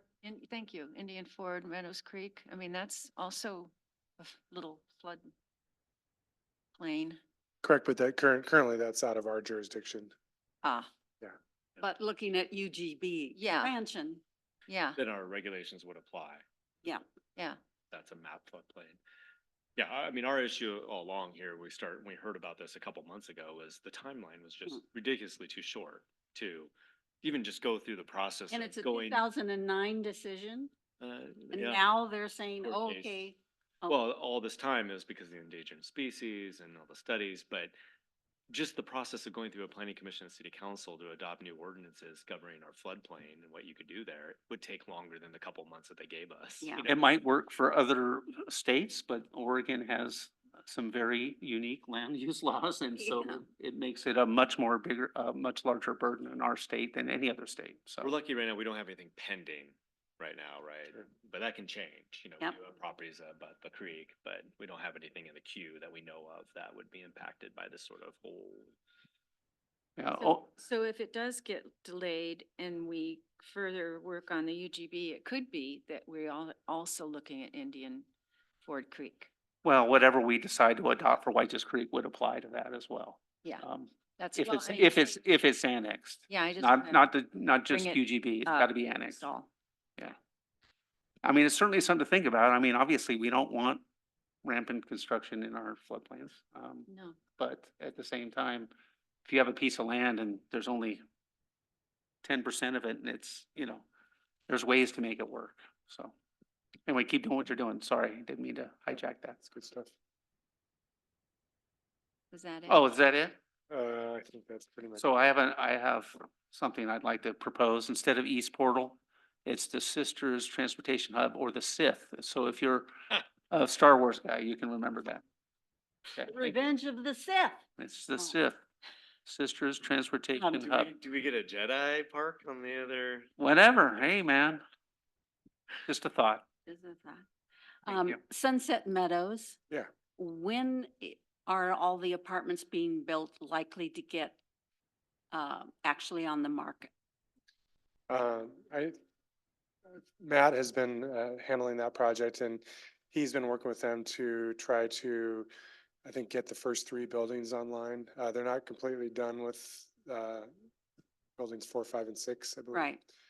But they'd like to get the first 3 on the market sooner than that. So we've been working with them to try to identify what are enough of the site improvements to be able to get a CO for those, a certificate of occupancy for those. So based on all that discussion, my understanding is that they would be trying to get into the market really soon, like within the next month or so, Good to know. while they continue to finish the remaining ones. Thank you. I'm gonna have a comment about Sunset Meadows when it's my turn. Ooh. I'm all into it. Okay, thank you. Yep, thank you. Joe. You need an Excel keyboard tip of the day. Excel command keyboard tip. Yeah, let's see. What's a good one? You know, I'm a big fan of a Format Painter. So if you remember, we tore down or took down these tables and they weren't all the same. And that bothers me. The same thing with an Excel spreadsheet. Yeah. Format Painter can really kind of make all your formatting really efficient. So I highly recommend Format Painter. Double click it if you want to keep using it until you press escape, but it's a good tool. Okay. Format Painter, top left. I'm actually writing this down. Oh, yeah. No, it's I know what great. you're talking about. Top left. Me too.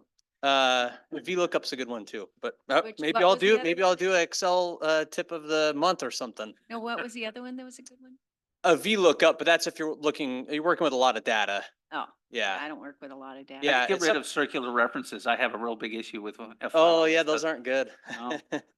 It's really Uh, bad because you don't know where it's coming, you don't know where it's coming from. That's the thing. Anyway, go ahead. Yeah, usually it points to it. But it usually points to it if it identifies it. Yeah, anyway. Can get together. This is good stuff. And there, Too we got much. with the name of the park, we have to do the research, because how many cysts can there be? Oh, okay. Remember? I've got. So two if there's sets. cysts, It's, no. Okay, now we leave. people are. we run Yeah. people out of here. We're really I knew I could sorry. never be a stand-up comedian either. Have a good night, you guys. Okay, so I just have a couple things. The first one, as you know, property taxes came out last week. Our assessed value for the city went up 6.3%. We budgeted 5.8, so we were really close there. Doesn't amount to a whole lot monetarily, but because we do kind of, after that assessed value is determined or estimated by us, we kind of compress it to be conservative. But nonetheless, that's always good news for us. And then the second thing was the actual PERS rates also came out for 25 to 27 biennium. And ours went up about on average with our tier, remember there's tier and OPSERP, about 4 percentage points, which was quite a bit. So you're looking at about 20% and about 4 percentage points, like I said. So all else being equal, that's about $87,000 total for the city personnel. And usually, as I told Jordan, about half of that is for the general fund, if you kind of want to estimate the impact to the general fund. Nothing of concern, something definitely to monitor. We're not the only ones in that boat. Some of the main drivers for that are that, they kind of do the present value of retirees. And so anytime wages go up and they see that, in the current workforce, they're projecting those retirement benefits being paid out over the next, 25 years in present value matters. And so that is one reason for the increase. The second one is the investment impact. They tweak those investment expectations, and whenever their investment income or percentage rate is less than projected, that also impacts the rate. So just a couple things that we'll likely discuss again at the budget process. But we haven't, I think in 18-19, we kind of saw a big jump. It was around 3 or 4 percentage points. So a little bit more here. So we're tracking that, trying to be thoughtful of it, but it's something that obviously we can't control. So, Okay. Maybe we just need to lower salaries or something. right? We just gave them a raise. Unraise, it's called an unraise.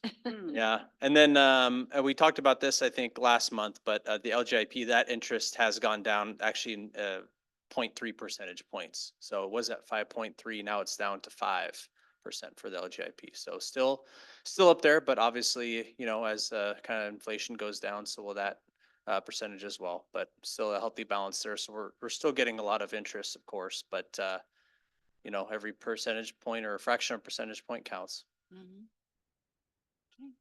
Okay. Would never unraise you guys. Just so you know. I was just That's all I have, unless you have Yeah, any but you're questions. just one vote. Yeah, I know. Okay. Yeah, no. All right, thank you. Okay. Thank you. That's it for staff updates. All right, Gary? No, Gary's gone until December. I'm gonna still say his name because I respect him.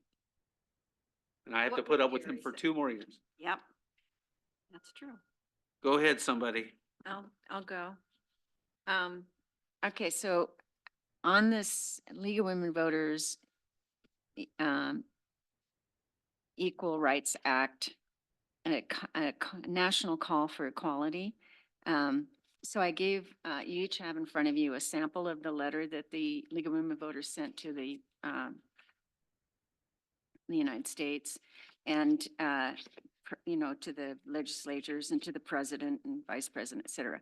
And if you look at my little email on the top there, I took out of the letter the main points.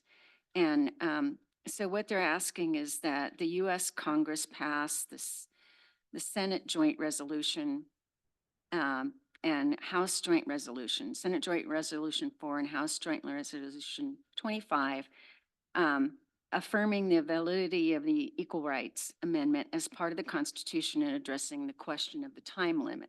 So the Equal Rights Amendment was the only amendment that's ever had a time limit. And when we finally got the 38 states, the time limit had been exceeded. And then while the then DOJ decided that it cannot go forward, 2 states then pulled out of it. So then they said, or we want the U.S. Congress to pass Joint Senate Resolution 39 or House Joint Resolution 82. And this one affirming the validity of the Equal Rights Amendment as part of the Constitution, and that the U.S. activist must certify. Thank you. Archivist must certify and publish the Equal Rights Amendment. And either of those, and in item 3, the U.S. President Biden to instruct the U.S. Archivist to fulfill their statutory duty and certify and publish the Equal Rights Amendment in the U.S. Constitution. So I'm a strong advocate in that I feel like even though in Oregon, we do have equal rights as women, there are states where women do not. And, you know, if one's mother or sister or daughter lives anywhere in the United States, they should have guaranteed equal pay for equal work. And so I just feel that it's an important thing for all of us to stand up for as city leaders for women's rights. So that's why I'd like a letter from our city to go, and maybe similar to what the League of Women Voters has written with our signatures on it. And that's what I'm suggesting. How many cities in Oregon have done this? I don't know if any have. We may well be the first one.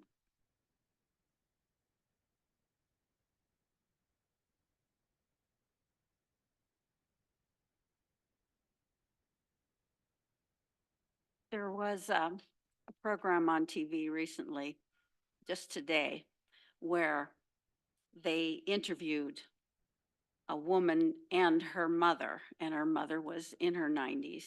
And it was that were going in to vote, and they were, you know, talking to different people who were voting and asking questions, and the woman who was in her 90s, it was the first time she'd voted. And they asked her why she had never voted before. And she said her husband had told her that he didn't think she should vote. And he died. So now she can vote. I thought that was interesting. Wow. What a dude. Yeah, I'm supportive. I haven't had time to read this, Mhm. so I think I would due diligence, like to read through it first. Okay. But overall, so far, I'm supportive. It is, you know, it's only 50% of our population that we're talking about. Like 53. Yeah, Yeah. probably. You're overrepresented. And most of the, it reminds me also of the recent articles in the Nugget. And it was interesting to find that the person who wrote the instigating article was a woman. That was very interesting. I am totally in favor of this. My only hesitation about this kind of thing is, once again, I feel that these kinds of things have very little practical application and impact on the U.S. Congress. They might have an impact on our congressional representatives, which I'm sure are all in favor of this anyway. So other than if the League of Women Voters is doing this on a nationwide level, and there's going to be a tally that, you know, 95% of, you know, communities across the, you know, whatever, have supported this. There is a certain amount of power in that symbolism. I will also If say that's that the case, our town is called Sisters. yes, it is. It's called So there's a Sisters. little bit.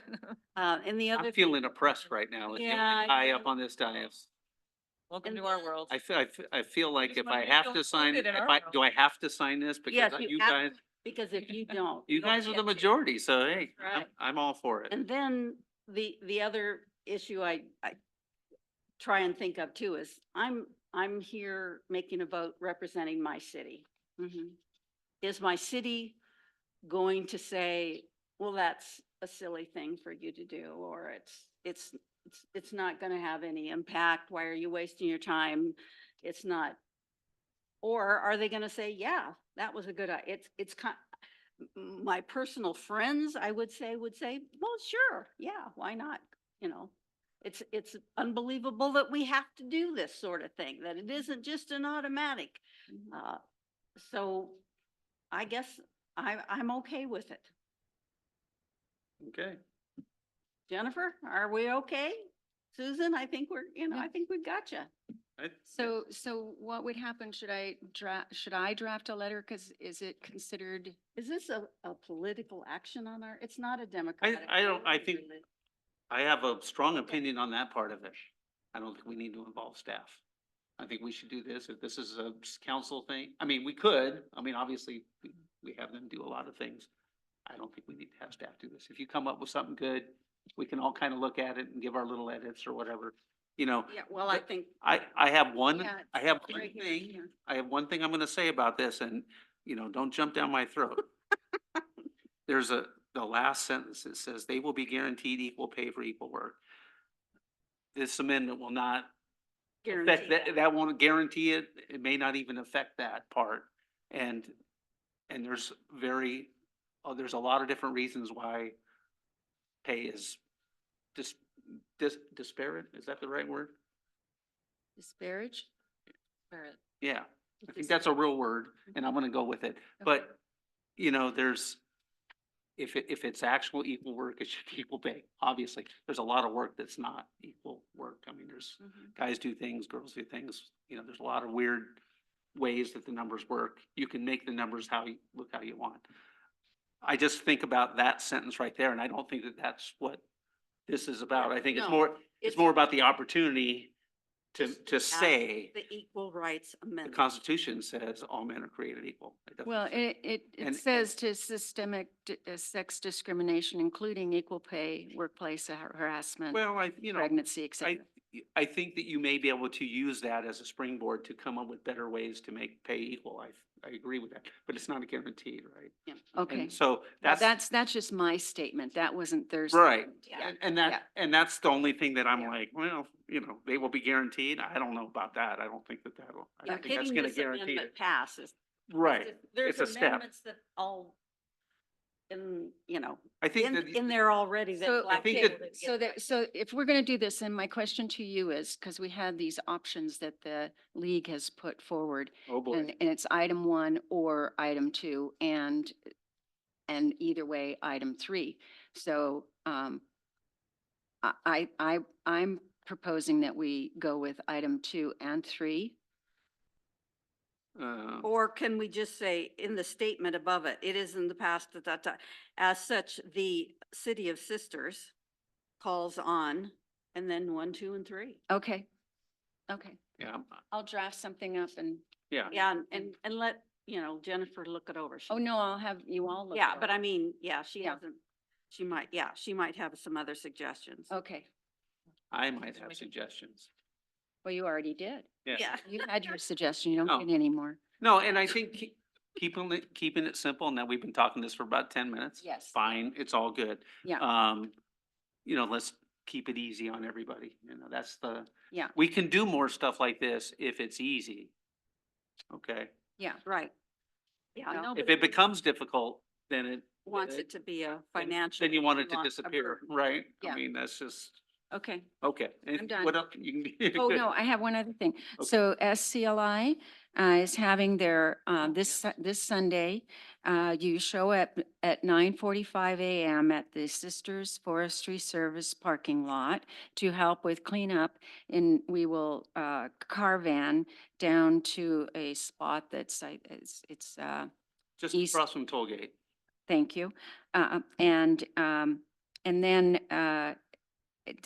the actual event is from 10 until noonish, and they still do need volunteers for this. They want like 35 or 40, and I think maybe 20, 15 Yeah. or 20 are signed up. Yeah, so- This is for the fire that happened to a local man who works at the gas station. And the fire was in the paper, and there was pictures, and it's just a mess. We have people donating trailers, and they've got some money set aside to take it to Friary Road. The county gave us a $300 credit, I think, or gave them a $300 credit, which I think is very cool.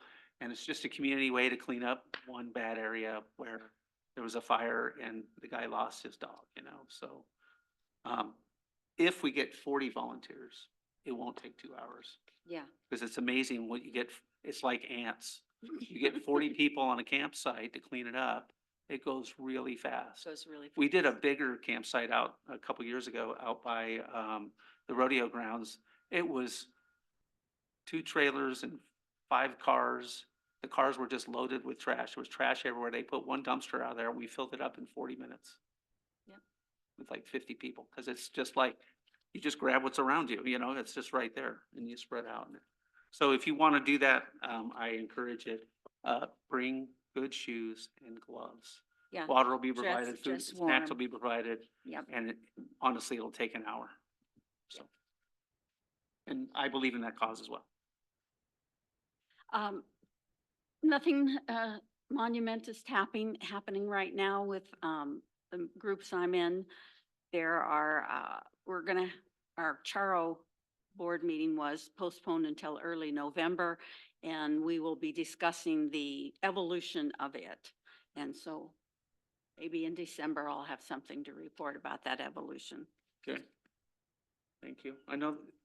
Thank you for doing the chart over the last couple of years. That was a big lift, and I honestly thought that you were the right person for the job, and I was right. The chore of Charo. Jennifer, We had the candidate forum, which I participated in, for all the candidates, 5 people running. I think that went well, hosted by the League of Women Voters and City Club of Central Oregon. So thanks to those organizations.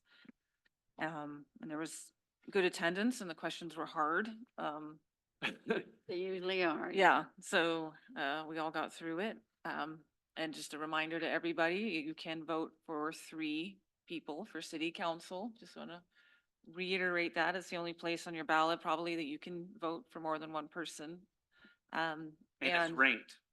I mean, the top 2 get 4 years and the third person gets 2. Yeah, That's why it's important. yeah. So vote for 3. we're already doing a little bit of ranked choice voting here. Which compared to other cities, you talk to League of Cities and the conference, and that comes up, oh, are you up for reelection? And we're talking to people, and yeah, and you explain our process here, and everybody's just like, really? Wow, like, that's really cool. And I'm like, I know. It And actually works pretty good. it works really well. Because as I was, joking at the forum, it's just kind of like fantasy football. You get to pick your team. You get to pick like, hey, these 3 people might work well together, So unique opportunities to take advantage of it. I was invited kind of last minute to attend Mosaic Medical's community health school community health office 1-year anniversary, and they had the special opportunity for Senator Wyden to show up and speak a little bit.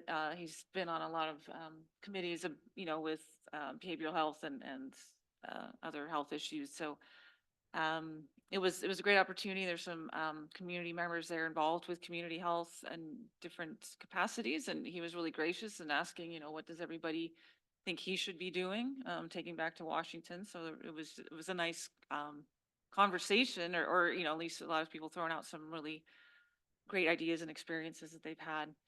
And so it was a really nice event in the regards that was something that, the city was a part of, as well as the school district, and the county helped a little bit, and Mosaic getting that health center kind of rebooted for the school district, more hours, more services. And they're trying to add dental as well, which would be great. So that was a really positive event, and a thing, a big positive thing for our community that really happened in a kind of a 2-year short time frame. It was pretty short, where I think that's It to was your just- credit as much as anything. yeah. Well, it was, and Mosaic had wanted to get here. I didn't do for anything, a did you? while. Did you Um, do anything for Mosaic? No, that was you. But you're supportive. On behalf of the city. supportive. Yes, we are supportive. Was there cake? Yes. Oh, Can't believe I I missed know. that opportunity. Okay, don't interrupt. I know. Sorry. Well, no, it's worth interrupting for cake. So that was a great event. And I think Wyden just snuck in and out of town really fast. Unfortunately, he didn't have time. His handlers Oh, whisked man. him away. Those are pros right there. Yeah. And then attended the League of Cities Conference, Mayor Breeden and Manager Wheeler. Always a great event. You know, the networking is fantastic because it's easy to just walk up to somebody and say, where are you from? And because everybody's from somewhere and you start a conversation. And I mean, I'll tell you two takeaways in general is that people like sisters. They're always happy. They're like, oh, sisters, and always have nice things to say, which is great. You know, I don't take that for granted. And uh, also, you know, we have our challenges and our problems, but we are doing so much better than a lot of our sister communities out there across Oregon, big and small. So really proud of our staff and proud of our community members, proud of our council. Nothing, again, I take for granted, because you hear about some other struggles in communities and you're like, whoo. There's cities Thank out there, goodness. there's cities out there with no tax base. Yeah, like none, or just How do you do that? barely any tax base. Um, How do you incorporate without also having a tax base attached? yeah, Wow, yeah. that's strange. Well, they're having a heck of a time down in Lapine. And we've had, yeah, so got to hear some really good updates on some case law. I can kind of just share in conversations later, nothing, you know, the big thing was about, Grants Pass, Johnson versus Grants Pass, which basically kind of reversed Martin versus Boise, you know, in regards to, saying that trying to, you know, move or address some homeless people was in a violation of the Eighth Amendment, and the Supreme Court said that that was not true. However, you know, the state still has laws kind of based on that, you know, so we're in this weird space right now that the federal government is saying one thing, the state's saying another, you know, so that's something I think the League of Cities is going to be navigating, obviously, in the next session on behalf of the cities. I did ask, you know, the lawyer giving the talk, I said, well, since this was a federal law, how is this impacting federal lands for the communities in the room that are adjacent to federal lands? And they did not have an answer to that. So, but I think it's maybe something worth following up on. And there also, obviously, recreational immunity was a big thing that a lot of cities were very interested in, and League of Cities is definitely going to take that on in this next session. I know that was kind of one of our top picks for obvious reasons. Every city in the state is impacted by that. And a lot of notes, some sessions. I went to the tour of the City of Bend's a water treatment facility, outback facility out on the west side. And theirs is a little more complicated than ours. Their operators, you know, and people who've worked there and worked other places say this is one of the most complicated systems that they've ever worked with for, you know, the City of Bend, because they've got 20 some wells. And then obviously the surface water coming out of Ridge Creek. And finally, after 10 years, they're going to start looking into hydroelectric, you know, off of that water line coming down from Bridge Creek. But that is, you know, a very colorful project they'll be taking on. They are also at that facility working, trying to use the Town Site Act with the Forest Service to procure adjacent land so they can expand that facility for a number of different reasons, you know, and that is, you know, one of those literal acts of Congress kind of situations that I know it's been brought up in the RUGB conversations of like, well, can we do land swap? Can we purchase land from the Forest Service? They're in that process, which is, you can imagine, is going as slow as Snails. molasses in January. You know, so something I think for us to watch, being that we just obviously a lot of federal land adjacent to us. So just stay abreast of that process. You know, and I went to a session, lessons learned from the Alameda fire, obviously one of the Labor Day fires, you know, that swept through Talon and Phoenix and Medford and the outskirts of Ashland in 2020. And that was a great presentation because it was kind of a before, during, and after, postmortem, you know, the presenter kind of openly saying, look, we were not prepared. You know, we had an emergency plan that sat on a shelf and we didn't bring it out every year. We need to bring it out every year. We need to practice it. We need to make sure everybody's roles are set because personnel changes and needs change. And he said the communication plan was critical problem that they did not have solved. And number one, the number two person you need, especially in the emerging hours of that incident. So, but they had a lot of, you know, a lot of good feedback on also, you know, working with your partner, you know, and obviously having the kind of stuff set up ahead of time with your nonprofits, and obviously some tips with working with FEMA and Oregon Department of Emergency Management. Went on one with tribal relations, which again, we don't do a lot of work with tribes necessarily, but the number one takeaway is we need to be doing that, because it takes years to build those relationships. It's cultural, you know, it's also, you know, hundreds of years of them getting burned by governments, and they take a long time to kind of rebuild those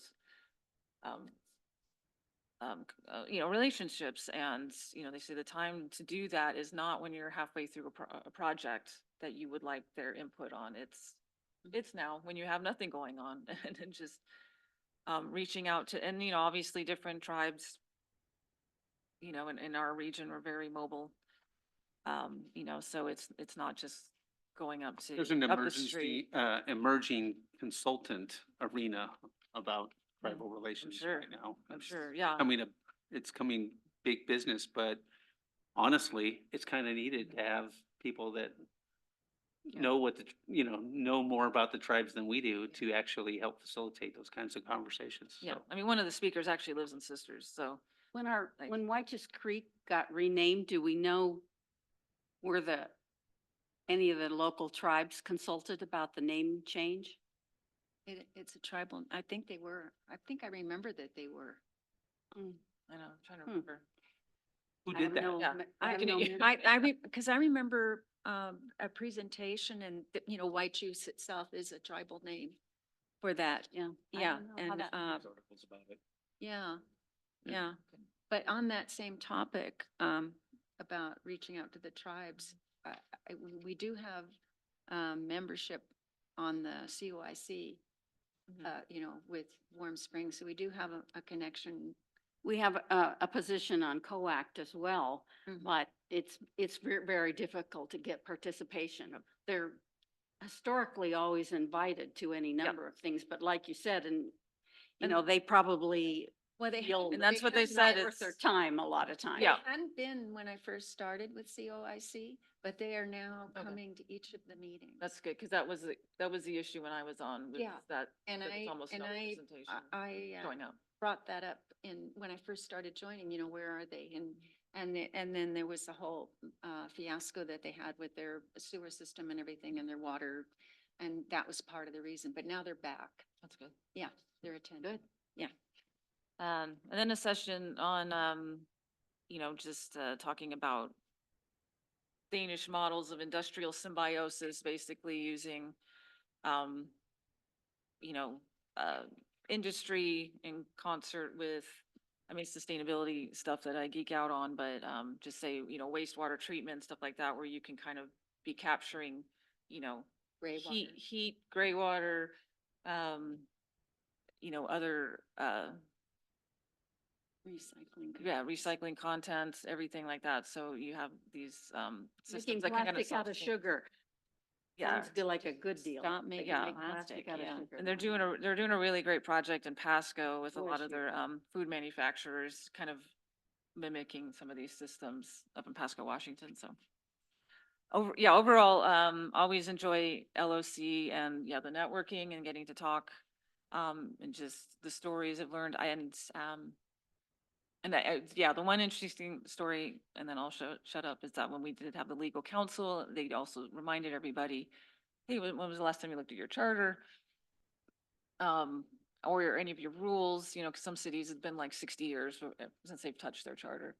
And, you know, one city stood up, he did not say where he was from, probably for good reason, but he said that they had, their mayor had been arrested and convicted and then sent to jail for some sort of crime, and the mayor refused to step down from his mayorship role.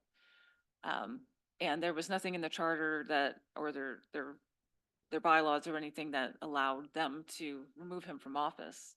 And the only way they got around it was that to be a counselor, you have to live in the city limits, and the jail was outside the city limits. And that was his new house, and so that was how they got past that. But you know, it was one of those great reminders of 99% of the time, you know, laws are a little gray and you can work with them, and then there's that 1% that makes it real uncomfortable. So that's all I got. Thanks. Okay. I did LOC too. I went on Thursday morning to the OMA, Oregon Mayors Association meeting, because you get a caucus together and you might as well have your own meeting too, and just check in with everybody. And all we talked about was FEMA. And FEMA is the new 4-letter word for mayors. So if something happens, just FEMA, you know, that's the way you can do it. Farm that sucker. On Friday, LOC, I did, the Bend Urban Renewal Agency tour, which was, not Bend, Redmond. So I got on a bus to Redmond, was there all morning, really good stuff. I think we can learn some stuff from what Redmond's doing. As we grow, we're probably gonna, you know, have to, sunset our own program, you know, down the road, and then start a new one, maybe, hopefully. That would be kind of nice. And we could learn from their stuff. They're doing, yeah, you are right. Yeah, you are right. So, you know, probably not anything that we're gonna do, but stuff that's down the road. I think it's good to have, good cities near us that do really interesting things. Revitalizing buildings, and, you know, they put a business in where a restaurant was, so they helped with the kitchen. I think they put $100,000 into a commercial kitchen. And they lasted 3 years. It happened during COVID. It lasted 3 years, which is okay. The building is currently empty, but hey, there's a building with a kitchen in it already that's ready to go. So it'll probably be a restaurant again. It won't just get cleared out by a new private person and they just take out the kitchen. So the kitchen still has value. And I thought that, It's a good place for an emergency food.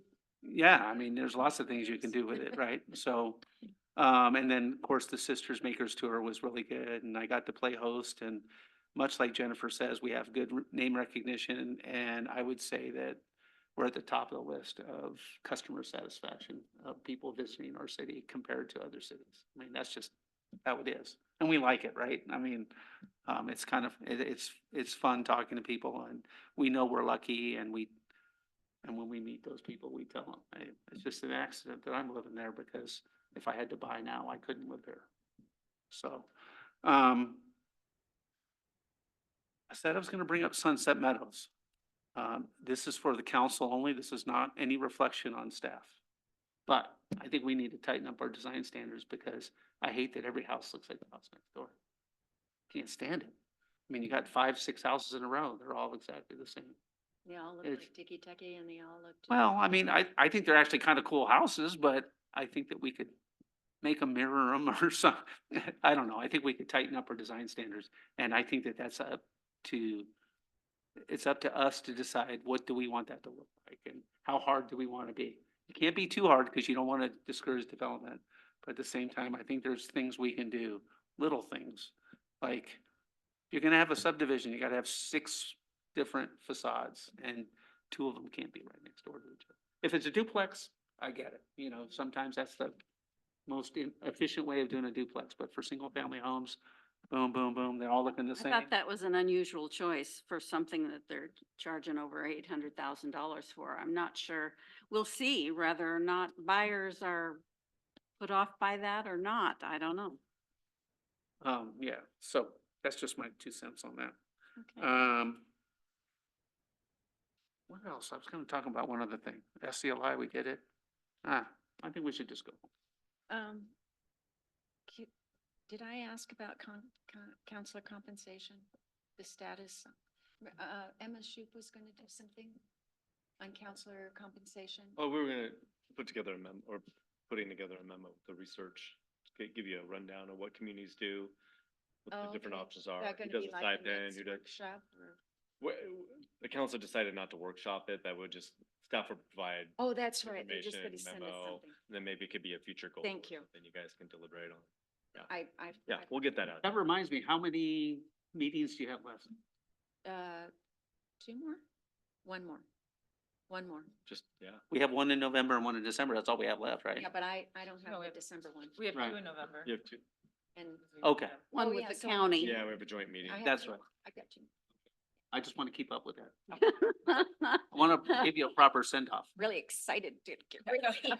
Okay, we're done. Are you still here?